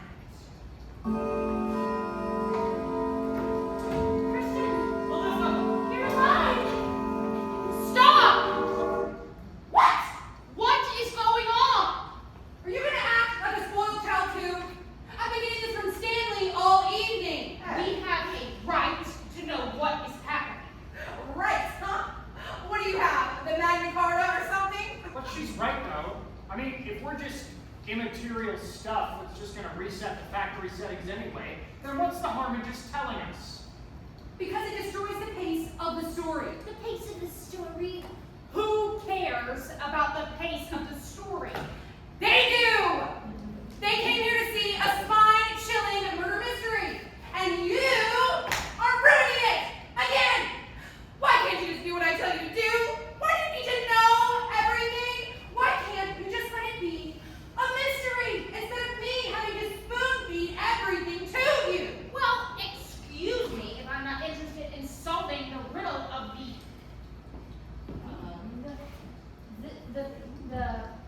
the ancient thing. The Sphinx? The Sphinx! Excuse me if I'm not interested in solving the riddle of the Sphinx about my own existence. Well, lack thereof. Dr. Stevens, whose side are you on? Oh, I'm not on any side. I'm really the umpire. Okay, wait. In all of the times that we've gone through this cycle, has there ever been a time that there wasn't an audience? No. Okay, so if there wasn't an audience, then would this thing just stop? Dr. Stevens, would it stop? I really don't say. Because you don't know. Because in all the times we have done this, there has never once been an instance where the audience has left halfway through the production. So that would be something new. I suppose it would. So, if we could figure out something to do that would make the audience leave, then we might find a way out of here? Yes, but what could we do that would be so vile, so heinous, so atrocious and disgusting that it would cause an audience full of people to flee the building? Stanley, take your pants off. What? Yeah. What? Karen, there have been 4 horrific murders this evening. I had my neck snapped, you had your head caved in, Dr. Stevens was presumably hanged, and Stanley was stabbed 13 times in the back, then peed on the carpet. Can you think of anything worse than Stanley exposing himself? Stanley, you heard your brother. Take your pants off. Do I have to? Yes, you have to. Like in front of everybody? Yes, in front of everybody. What's the holdup? I'm shy. You've got to be kidding me. You don't have a bashful bone in your body. I have at least one. Sam, are you seriously telling me that we're going to be stuck in this cyclical hell because you suddenly discovered the concept of shame? You are constantly trying to remove your pants around anything with a pulse. He would harass innocent Chatterjee given the chance. Yeah, but that was on my terms. Terms? You don't have terms. None of us do. That's why we want out of this place. But it's weird, right? I mean, what if there are kids in the audience? Who is bringing their kids to this? That lady did. And she put them in the front row. Wow. Look, Stanley, I know that we don't have a family history, fabrication beyond our understanding. And I know that we're technically not blood related because we don't have blood to begin with. But just this once, one time, can you do what I ask of you? I at least go behind the couch and do it. Stanley, you can tuck that couch in, read it a bedtime story, and give it a forehead kiss goodnight if you want. Just take your pants off while you're back there. Okay, fine. I'll do it for you, little bro. I will expose myself to the public. Mom would be so proud. If I get put on the list, I'm blaming you. I have never been so thankful for my blindness. Question. How do you take your pants off? Are you serious? I have never taken off any clothes before. Have you? Oh. You see that circle on your waist? Not your belly button. On your pants. Yes. Pull the top of your pants forward so that it goes with that little slit. Oh, okay. Okay. Now take the fly and zip it down. Got it. Very good. Now grab the top of your pants, hold them down, Yep. and step out of them.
hosting us here in Theatrics and in conjunction with Ghostlight Productions, headed by the wonderful Boyce, Deaton, and Andrea Deaton.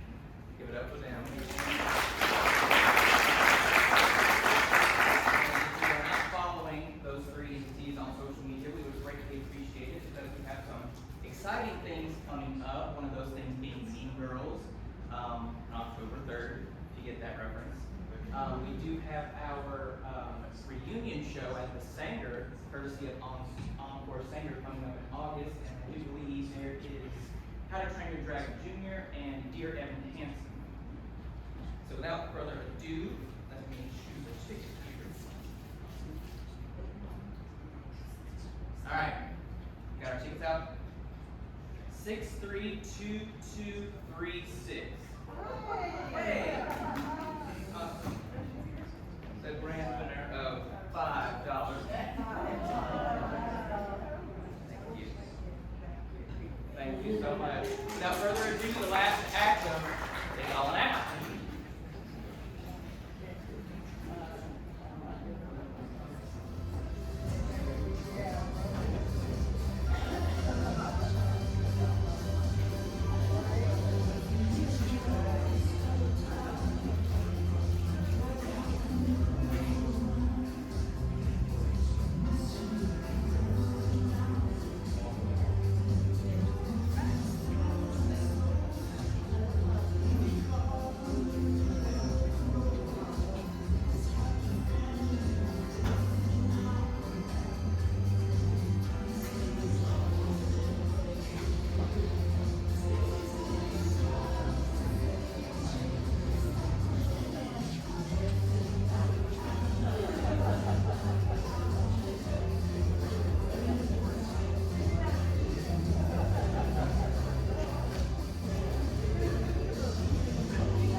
It's time.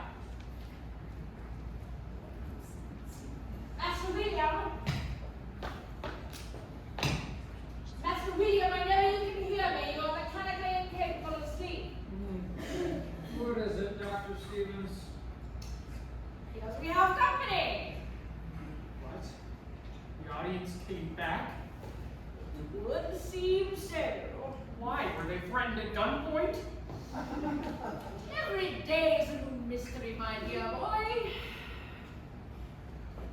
Look alive, we've got work to do. What's the point, Dr. Stevens? None of this is real anyway. It's an unbearable torture chamber of mediocrity and sadness. Oh, denigration is easy, William. Now, improvement. That actually requires something. I'm staying on the couch. That does nothing. Good. Literal nothingness is better than whatever this is. Nothingness cannot be better than existence, William. It possesses no qualities by which to compare the two. Besides, we stopped existing during intermission. Does that make you happy? Dr. Stevens, I'm gonna ask you a question, and for once, could you not answer like a fortune cookie? I make no promises. Did you actually enjoy cycling through this horror show? Oh, heavens, no. No, after all, this is the most tedious and atrocious experience I've ever had the misfortune of attending. It's the only experience you've ever attended. Precisely. Which means I have no metric by which to improve it. Well, so much for improvement. Improvement is, by its very nature, a good thing. However, before one seeks to improve one's situation, one must stop and ask oneself if improving things would only serve to meddle them further and make things worse. Dr. Stevens, we are stuck in an infinite loop where we die brutal deaths, then learn we aren't real, then, for whatever reason, excluding you and the narrator, we have our memories wiped, so we have to relive the same horror show all over again. It ends only to begin again. Definitely station, Stanley. There is no Stanley, only Vance. You see, Pants Stanley. I don't see how it gets any worse than that. What a charming lack of vision. Oh, so you're telling me all this is perfect. I am merely suggesting that this may not be the worst of all possible worlds. In fact, this may very well be one of the best for us. This is the worst pep talk I've ever been a part of. You know she's right, Billy. That's the brain damage talking, Karen. Stop changing the subject and listen to your teacher. Finally, some recognition. She's not my teacher, Karen. We don't even exist. No, we exist. We're just fictional. That doesn't make any sense. That makes perfect sense. Things need not be material for them to exist. By what evidence? Do thoughts not exist? Do feelings not exist? Does good not exist? Look, I don't have time to get into the finer points of neuroscience with you, Dr. Stevens. So good minute. Time exists. She's the closest thing you have to a teacher. She's literally trying to teach you something right now. How is she supposed to teach me anything if I'm just going to forget about it anyway? Such is the life of a teacher, William. It ends only to begin again. So what exactly makes this the best of all possible worlds, Karen? Is it the hallways flooded with our blood? Or is it the stimulating conversation from the locals? This can be the best of all possible worlds. It just depends on how we look at it. Karen, closing our eyes and hoping real hard isn't going to make this any less meaningless. You can't possibly think this is all meaningless. Of course it is. How can it not be? None of this makes any sense. It makes perfect sense, William. This place has whatever meaning we give it. No, it doesn't. That's like saying 2 + 2 = 5. No, it's like saying 2 + 2 = chicken. This is not 2 + 2 = chicken. This is, there is no 4, so we might as well make it chicken. But 4 does exist. You just prefer chicken. 4 and chicken are the same thing because 2 + 2 really equals 0. There's no such thing as 0, Billy. We can take 0 and turn it into chicken. But how? How do we do that? How do we turn 0 into chicken? By what process does that take place? How am I supposed to know? Well, you're literally the know-it-all of the group. And that's the problem, Billy. You are a billionaire without any money. Dr. Stevens is a Brit without a country. I mean, Stanley's a Lothario with infinite hands. And I'm a know-it-all who doesn't even know what her 4 made-up PhDs are even about. All PhDs are made up when you get right down to it. Just because I don't know how to make meaning doesn't mean it isn't pleasant. I mean, you know, maybe there's this thing, you know, like this light that can shine out into whatever this is. I don't know. Yeah, I'm Pants, and even I know that's a bad idea. Master Pants is correct. We are incapable of ascribing meaning to this place. That would be like a house plant deciding it was meant to be a salad fork, or a bowl deciding it was meant to be a therapist. No, we can think outside of the box. We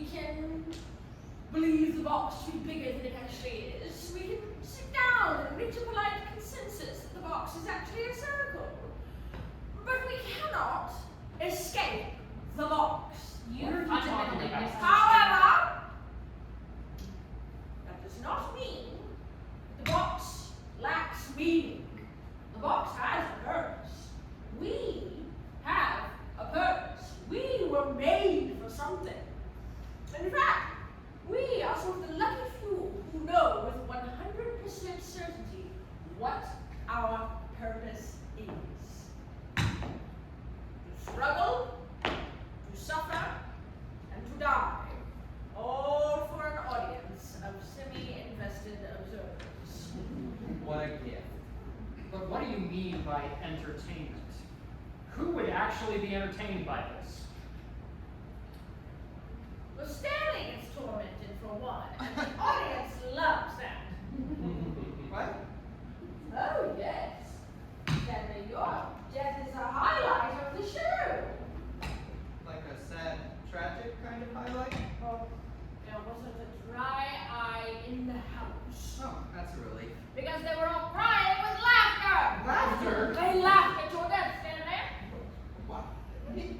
What did I do? What did I do? Because you are a skid mark of a human being. You are self-absorbed, pompous, a mooch off your brother's wealth, and worst of all, you have committed the single most heinous crime in the eyes of an Englishwoman.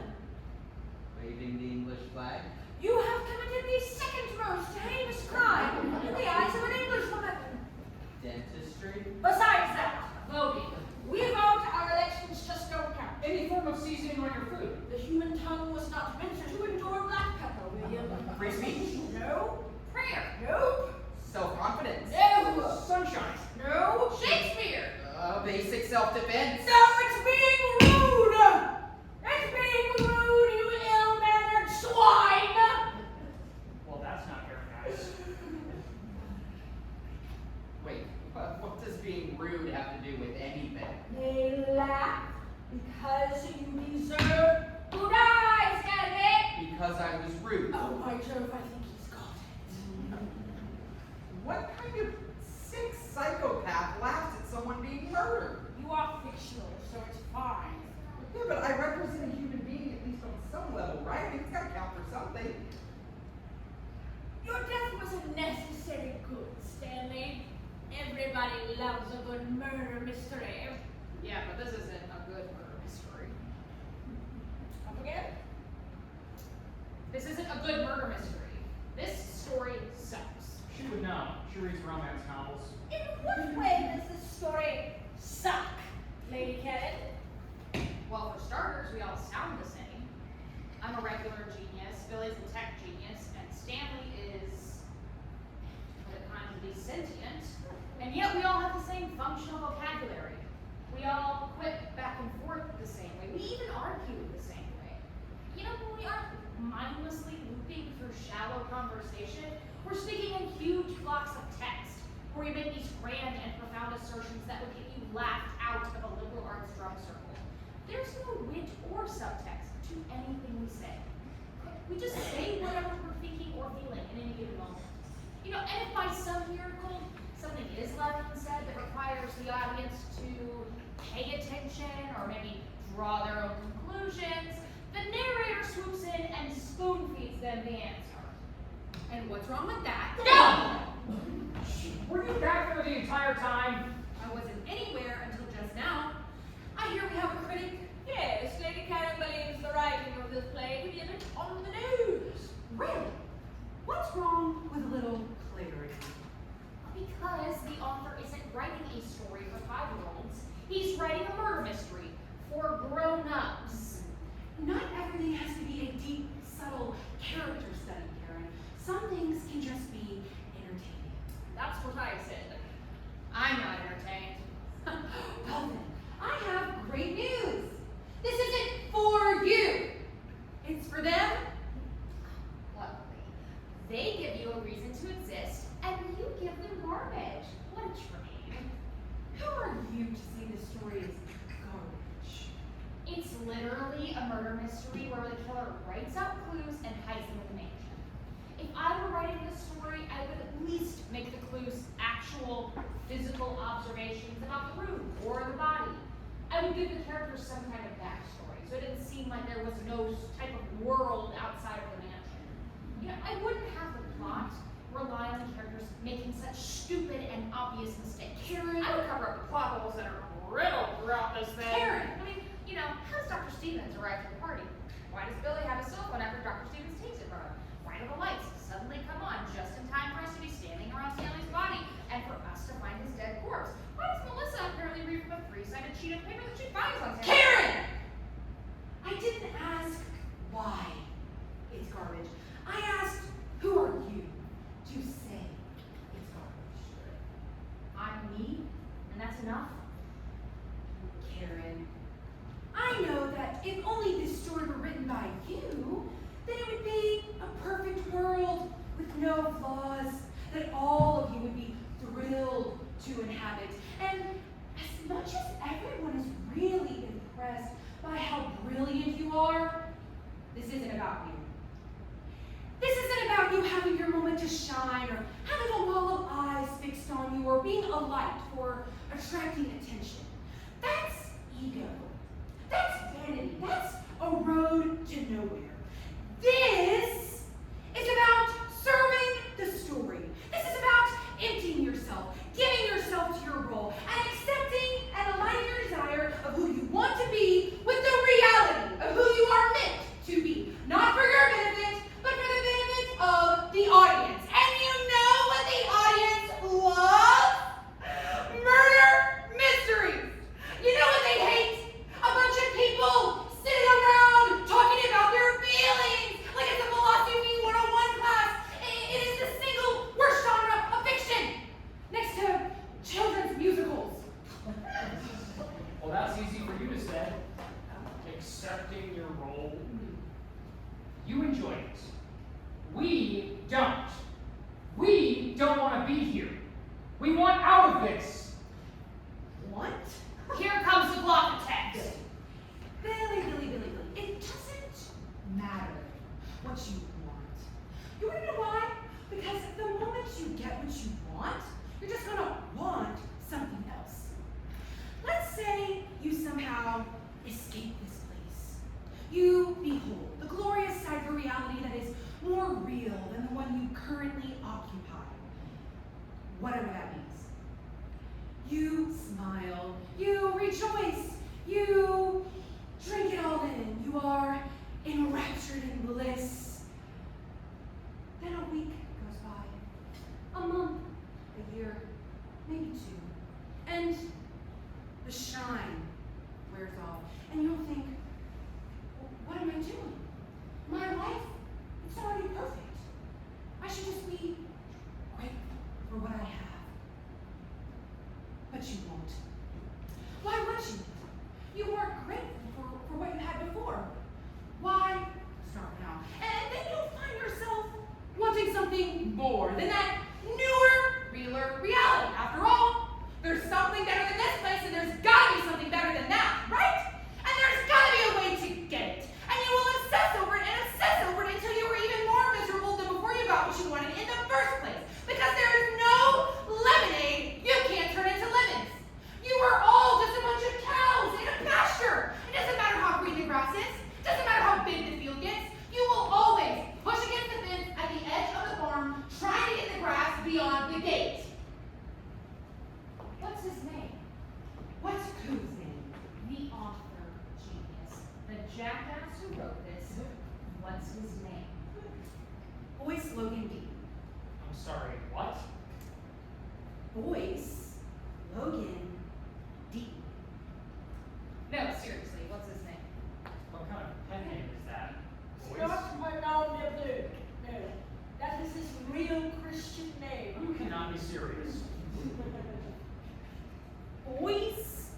We were written by the capital of Idaho? That's Boise, though. He's from the potato state? Not as far as I can tell. Wait, is he Irish? Why Irish? Well, you know, Idaho potatoes. Irish people are related to potatoes. Why not? Can we keep the racism to a minimum, please? If you get that from his brother. Ireland isn't a race. It's a caliphate. Ireland is not a caliphate. That would be London. He's not Irish! He's American! He's from the South.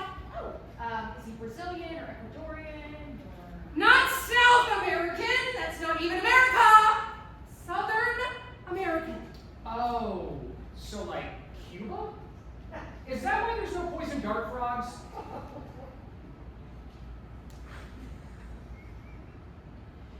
children. I don't have the time, patience, or crayons to explain this to you all. We have a murder mystery to solve. How old is he? Currently, I have no idea. He was 20 when he wrote this. Oh, God. That's why he sent like a bunch of college students. That's why Dr. Stevens sounds like she shops at Curb and someone else. That's why everyone's constantly drinking. And that's why Stanley's an organizer. So written by an alcoholic, sex-obsessed, England-hating frat bro? I literally have no way of confirming any of that. Okay, is he at least intelligent? Well, he's a theater major. We're doomed. That's the spirit of the young man. Are you serious? Are you actually serious? This is it. This is all. This is everything that there is. What do you think we've been doing for the last 10 minutes? It's been way longer than 10 minutes. Stanley, what are you doing? I'm done. What do you mean done? Where does this go? Toward the study, Why won't it open? because it's not meant to open yet. When it's finally time for it to open, then it will open. That goes in the game room. What is the point of all this? What about that What about it? one? Where does it go? How should I know? Suddenly you don't got answers, asshole? Where does it go? It has nothing to do with the murder mystery, Stanley. Is it the way out? You're assuming there is a way out? Shut up! Just shut up. Is that the way out or not? It has nothing to do with the story of the murder mystery. To hell with the story! Open the door. What makes you think that Open I can open the the door. door? Open the Even door. if I could, how do Open you think I will it! know? Open the door! Listen, you mealy mouth weasel. If you don't open up that door, then I am going to open up your skull. Do you understand me? You have no idea what's waiting for you on the other side of that door, Stanley. Do I look like I care?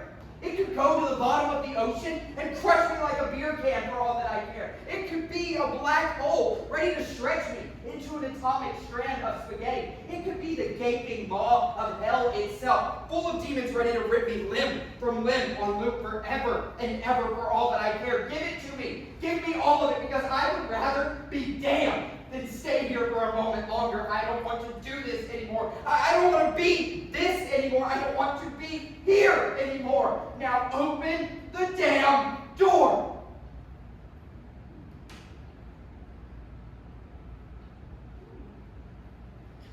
Looks like it's your lucky day, Stanley. Why did it open? Who cares? You wanted it. There it is. Go ahead. Take it. The clock is ticking.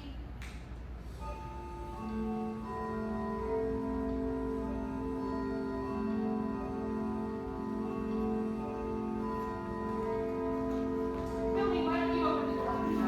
Why don't you? Dr. Stevens!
say he should go. Christian, I know you're trying to be nice, but Stanley is an objectively bad person. He's a narcissistic sex pest who savings his younger brother's fortune to drown his mediocrity in champagne and caviar. We can't just shake our head and shrug our shoulders while people like him run around unchecked. He ruins everything he touches. He shouldn't be on this planet, let alone Billy's birthday party. Well, at least on that last bit, you're more right than you think. Stanley wasn't supposed to be here tonight. Ah, figures he crashed Billy's birthday party. Oh, see, that's the thing. He isn't crashing. He has an invitation, though Billy told me he didn't invite him. Then who did?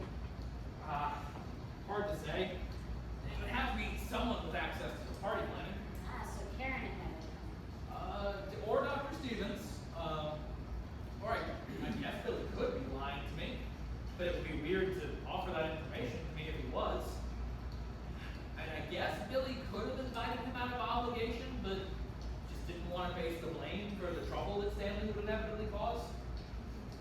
Dr. Stevens could have assumed that he was an independent state. Yeah, or her keyboard wasn't in real. Either way, Stanley's in the wrong place at the wrong time. And now it's everyone else's fault. I get it, but try not to be too harsh on him. I don't think you can be too harsh on Stanley. He's pretty consistent. Well, as tiresome as I find the guy, I don't have it in me to hate him. I mean, truth be told, I kind of feel sorry for him. It's like, how do I put it? You get set on a path in life, and then you're just stuck there sometimes. Stanley's no exception. I feel like Stanley picked that path. Well, sure, but he picked that path because he's Stanley.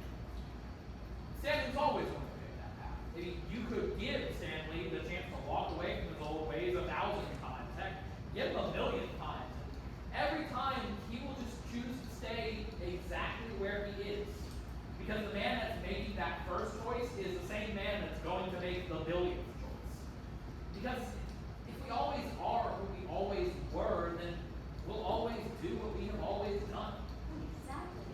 People don't get better. People don't change. They just get better or worse. I think there was a time in my life where I would have agreed with you on that, but now I still buy that. You really think people can change? Not on their own. I mean, just because anything that could come from within you is still a part of you, and you can't make yourself into something else. And it would be like, like taking clay and spinning it, but not molding it and just expecting it to turn itself into a pot.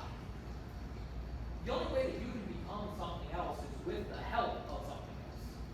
Or someone else? Yeah, I never thought about it like that. I think about you all the time.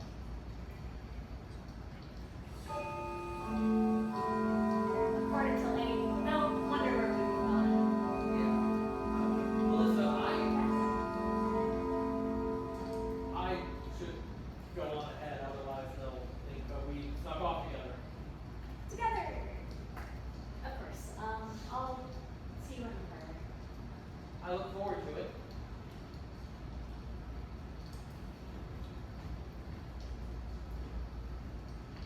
With love in his heart and time on his side, Christian exits Stanley's room. Wow. I can't believe you trashed your own room not even an hour into the party. Well, to be fair, it happens off stage. We never actually see Stanley trash his room. I don't remember doing this. Well, yeah, you can't even remember Melissa's name. You think you'd remember trashing another room you didn't pay for? No, Billy, you don't get it. I don't remember doing this. Right. Because if the audience isn't meant to see it, then it didn't happen. Okay, but I know that Billy and I are related, but I mean, the audience doesn't see any evidence of that. I mean, there's no flashback, no family history, yet I still know that that's true. You and I were romantically entangled before all of this. We're really stretching the definition of romantic, aren't we? The audience never sees those encounters, yet I have a sense that they happen. But this, I don't remember doing this. Stanley, what are you getting at?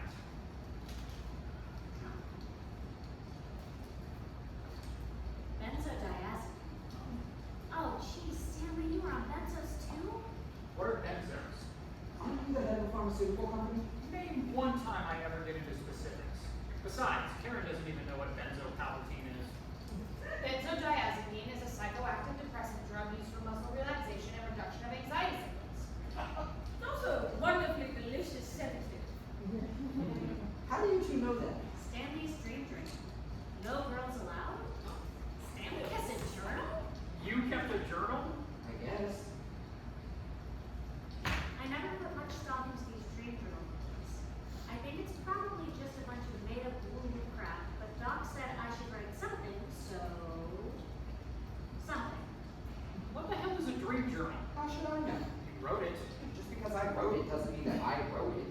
Writer wrote it. Ah, the writer wrote it. Stanley wrote it. I didn't write it. Then what is Melissa reading? Madison is reading the writing of the writer. And the writing of the writer is what you have written. If the writer wrote that you wrote it, then you wrote it even if you didn't write it. Right. I can't write. Wrong. How am I wrong if you've never seen me write? Whether you wrote it or the writer wrote that you wrote what Melissa is reading, wouldn't you remember what you were writing? I'm still not sure what to write. I don't know. I felt kind of shifty when I woke up. Kind of cold. Shivers. I couldn't eat, so I drank my breakfast. That's about all I can think about, other than the screaming. I know Billy didn't invite me. Why would he? He probably thinks I'll just try and get lucky with that Madison shit. Which I will. But I still want to make him proud of me. I don't know, maybe for once I can actually be the guy Mom thought I was. Maybe if I do this crap when I sleep, it'll go away. Or at least, maybe I'll go away for a while. Oh God, Stanley. It happened again. I don't know why, but they keep coming back. Doc says I just need to find the right dosage, as if that's even a thing. Staircase. It's always the same. I don't know how I get there, but I always find myself falling down this spiral staircase. But not on the stairs. I'm falling down the center with the stairs spiraling around me. And I keep falling and falling, but I can never see the bottom. But it still feels like it's coming. Like any second I'll see the bottom and then I'll splat on the carpet below. And I can never get used to the fall, or my heart pounding in my chest, or the terror. The fear of it coming up. It feels like I'm both going down and going nowhere. Like I'm always moving to something worse that never have to leave with feeling what's coming to me. And then I wake up screaming and flailing until I can see I'm not dead. I can only imagine what my screams must sound like.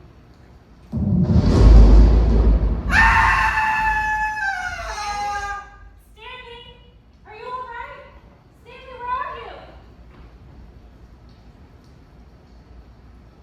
So, what do we think of the revelations found in the journal? I got nothing. Really? It was a bit unclear. I have no idea what we were supposed to glean from that. You know, I've witnessed that scene a countless number of times, and I'm still not sure what it's trying to do. But it was all there. It was literally spelled out for you in a journal.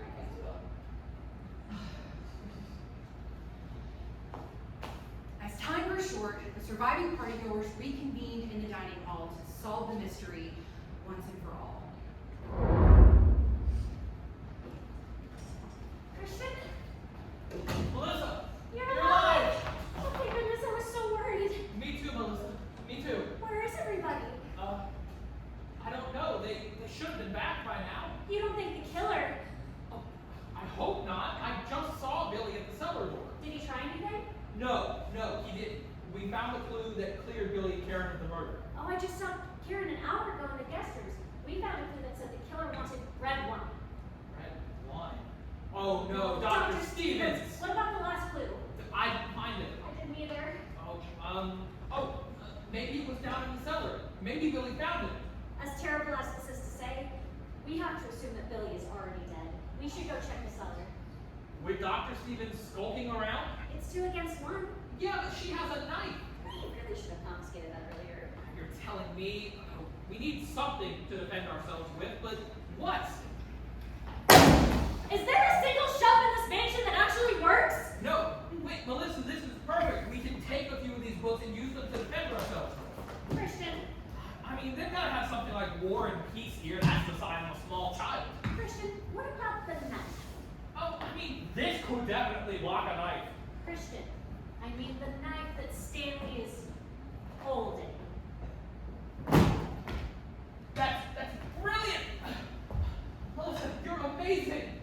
Yes, you're fantastic. You're a great friend. I do what I can. And you do. And I'll go get the knife from Stanley now. I'll keep watch. Sorry, Stanley. What is he doing? Looks like he's trying to take the knife out of Stanley's body, but it's not there. Carson looks like a real loser right now. What? Get over there, Stanley. Don't you have somewhere you need to be? I can't seem to get a grip on this thing. Get over here. Christian, the way is killing me. I was so focused on how they were going to stop Dr. Stevens, I didn't even think about that. Wow. You know, I thought I was too blind for. All right, I'm going. Jeez. Hey. Oh, some rest and relaxation. I don't know if it's coming out. Try using your foot. Uses what? That's a good idea. Huh?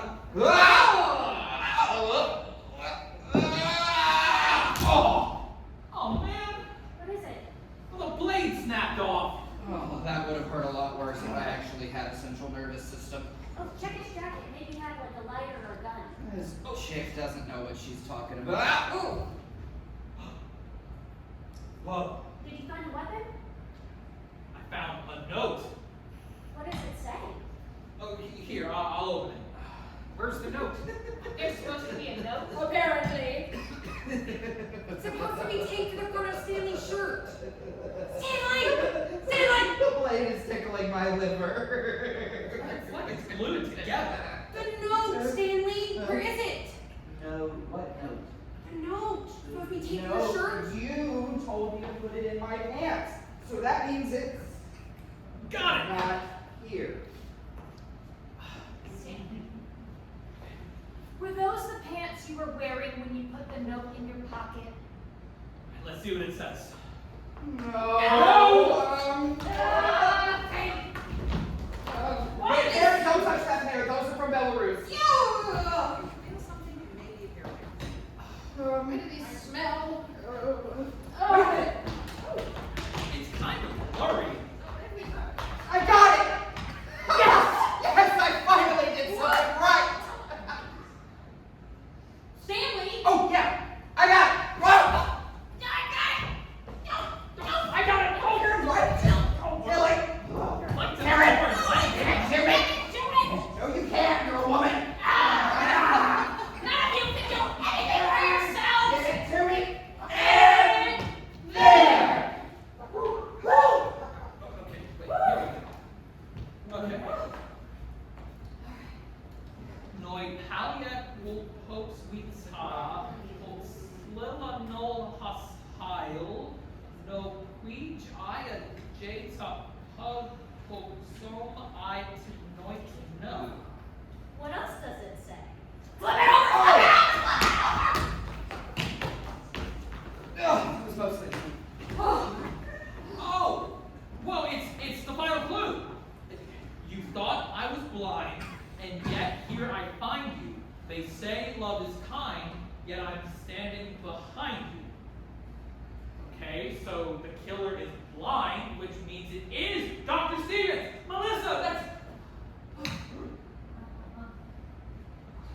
Melissa, you found a gun, that's great. Now we can bring Dr. Stevens to justice. I think you and I both know that Dr. Stevens has earned a gun that she deserved. And Karen, Bludgeoned over the head with a wrench. she deserved that? She was robbing Billy blind for years. She paid out millions in excess federal taxes that got sent to agencies no one's ever heard of. They gave out suspiciously large government contracts to her very own shell companies. Billy signed anything she put in front of him. He never stood a chance. Karen! Your company's not real, your money's not real, and you're not real. Don't ruin this for me. And Billy? Did he deserve what you did to him too? I didn't kill Billy. You expect me to believe that? I went to go lock him in the cellar so he would be safe for the night. But when I got there, he was already dead at the bottom of the stairs. Somebody must have pushed him. So, is that why you killed Dr. Stevens? Because she killed Billy? I didn't want to kill Dr. Stevens. I had to after she killed Stanley. What? Dr. Stevens, I thought we were friends. Think again. Karen was my target. Stanley was just an annoying pest. But after Dr. Stevens killed Stanley, I had to orchestrate this whole murder mystery so I could isolate her, protect Billy, and finish the job. But now that Billy didn't make it, I have to leave no witnesses. Any last words, Christian? I forgive you. What? I forgive you, Melissa. If my death means that you get to live a free life, then go ahead. Fire away. Karen, she's a serial killer. So long, Christian. I can't do it. What? What? Really? Really? Christian, my whole life I've always been the one taking care of everyone else, giving all I had and getting nothing in return. But I've never had a guy do this for me. I've never had a man that would die for me. I would. I always will. And he always does. Melissa, my heart beats faster and my breath escapes me when you're around. The touch of your hand shows me what these hands were made for. The day that we met, my life was forever split into before and after you. Man was given arms, man was given sight, man was given breath, so that today I could hold you, gaze upon you, and say that no matter how undeserving I may be, I love you too. but I didn't say it. And you didn't have to. You guys are gonna cry. I think I'm gonna be ill. And so, Christian and Melissa walk hand in hand out of the mansion of death.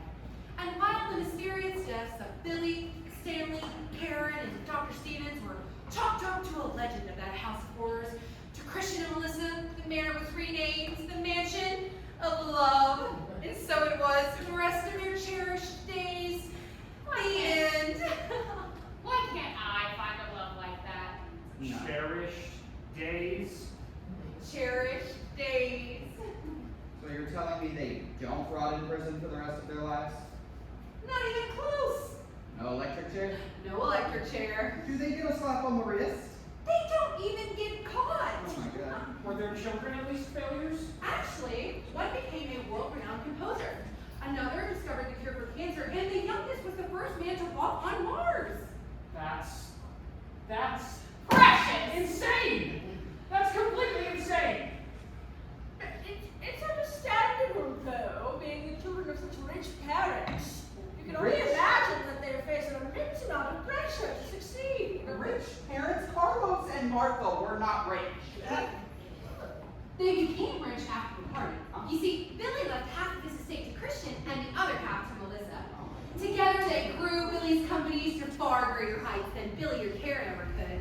They used their money and power to help the less fortunate, build career opportunities, and enrich local communities until they both died in their sleep, holding hands at the ripe age of 111. Oh, it's like a fairy tale!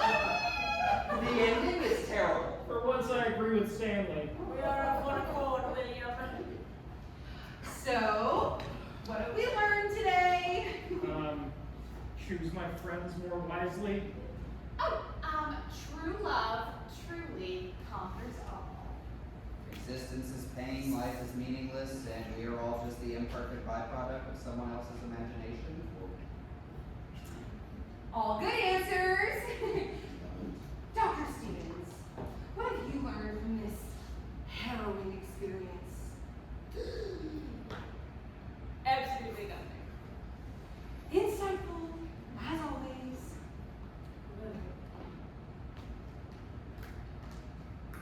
So what happens now?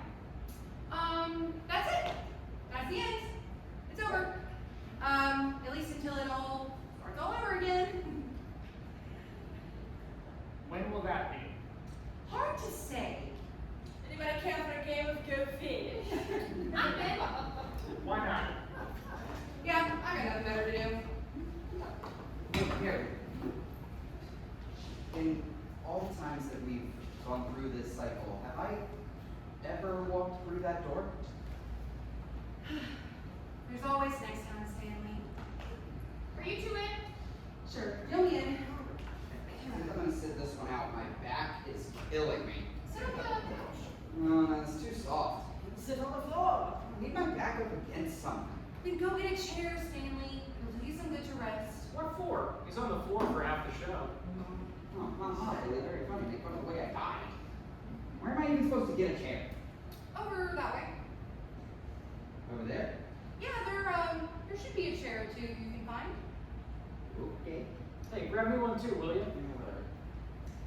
Dr. Stevens, did you shuffle these?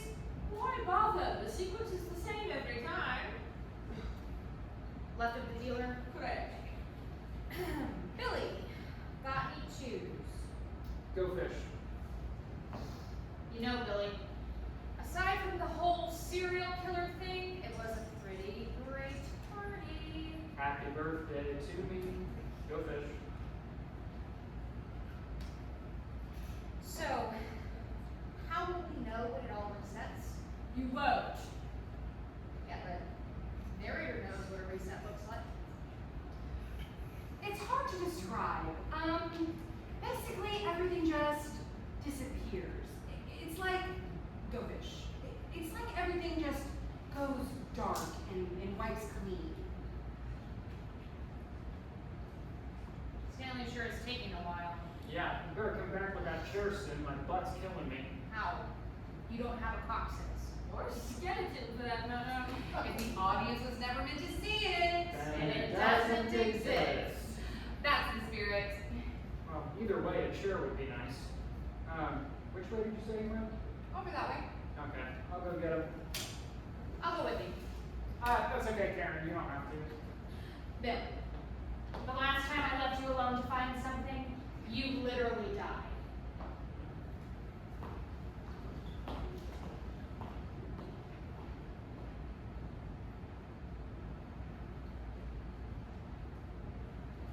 Finally, some peace and quiet in here. Have they gone? It would appear so. Oh, good. More work for us. Maybe one day we'll finish this game. I certainly hope not. I do not have the cards memorized after this point. Once more, old friend.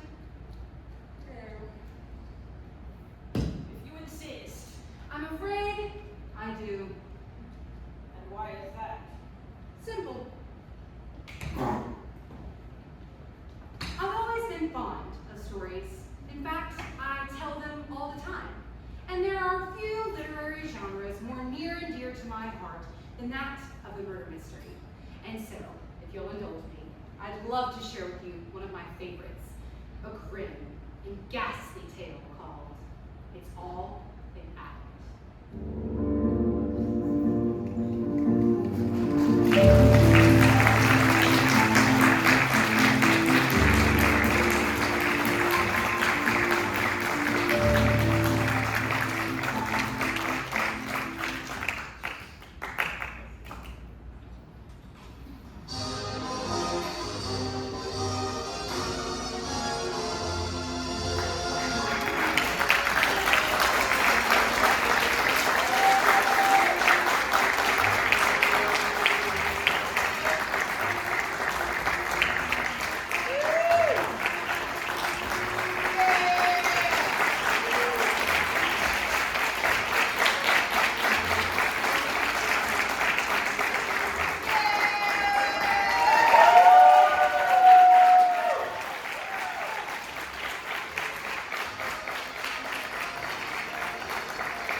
This is the first straight play that the Theatrics has ever produced, and I am thrilled that Ghostlight and Boyce and Andrea Deaton have chosen to partner with the Theatrics to put out this production. This is a full circle moment for a lot of people involved in this show, getting to work with Boyce and Andrea again and helping to get their company off of the ground. So thank you from the bottom of our hearts for coming out and supporting this. Your generosity has, of course, allowed us and given us the ability to potentially do more straight plays in the future. So we are very, very thankful for each and every one of you. So thank you so much.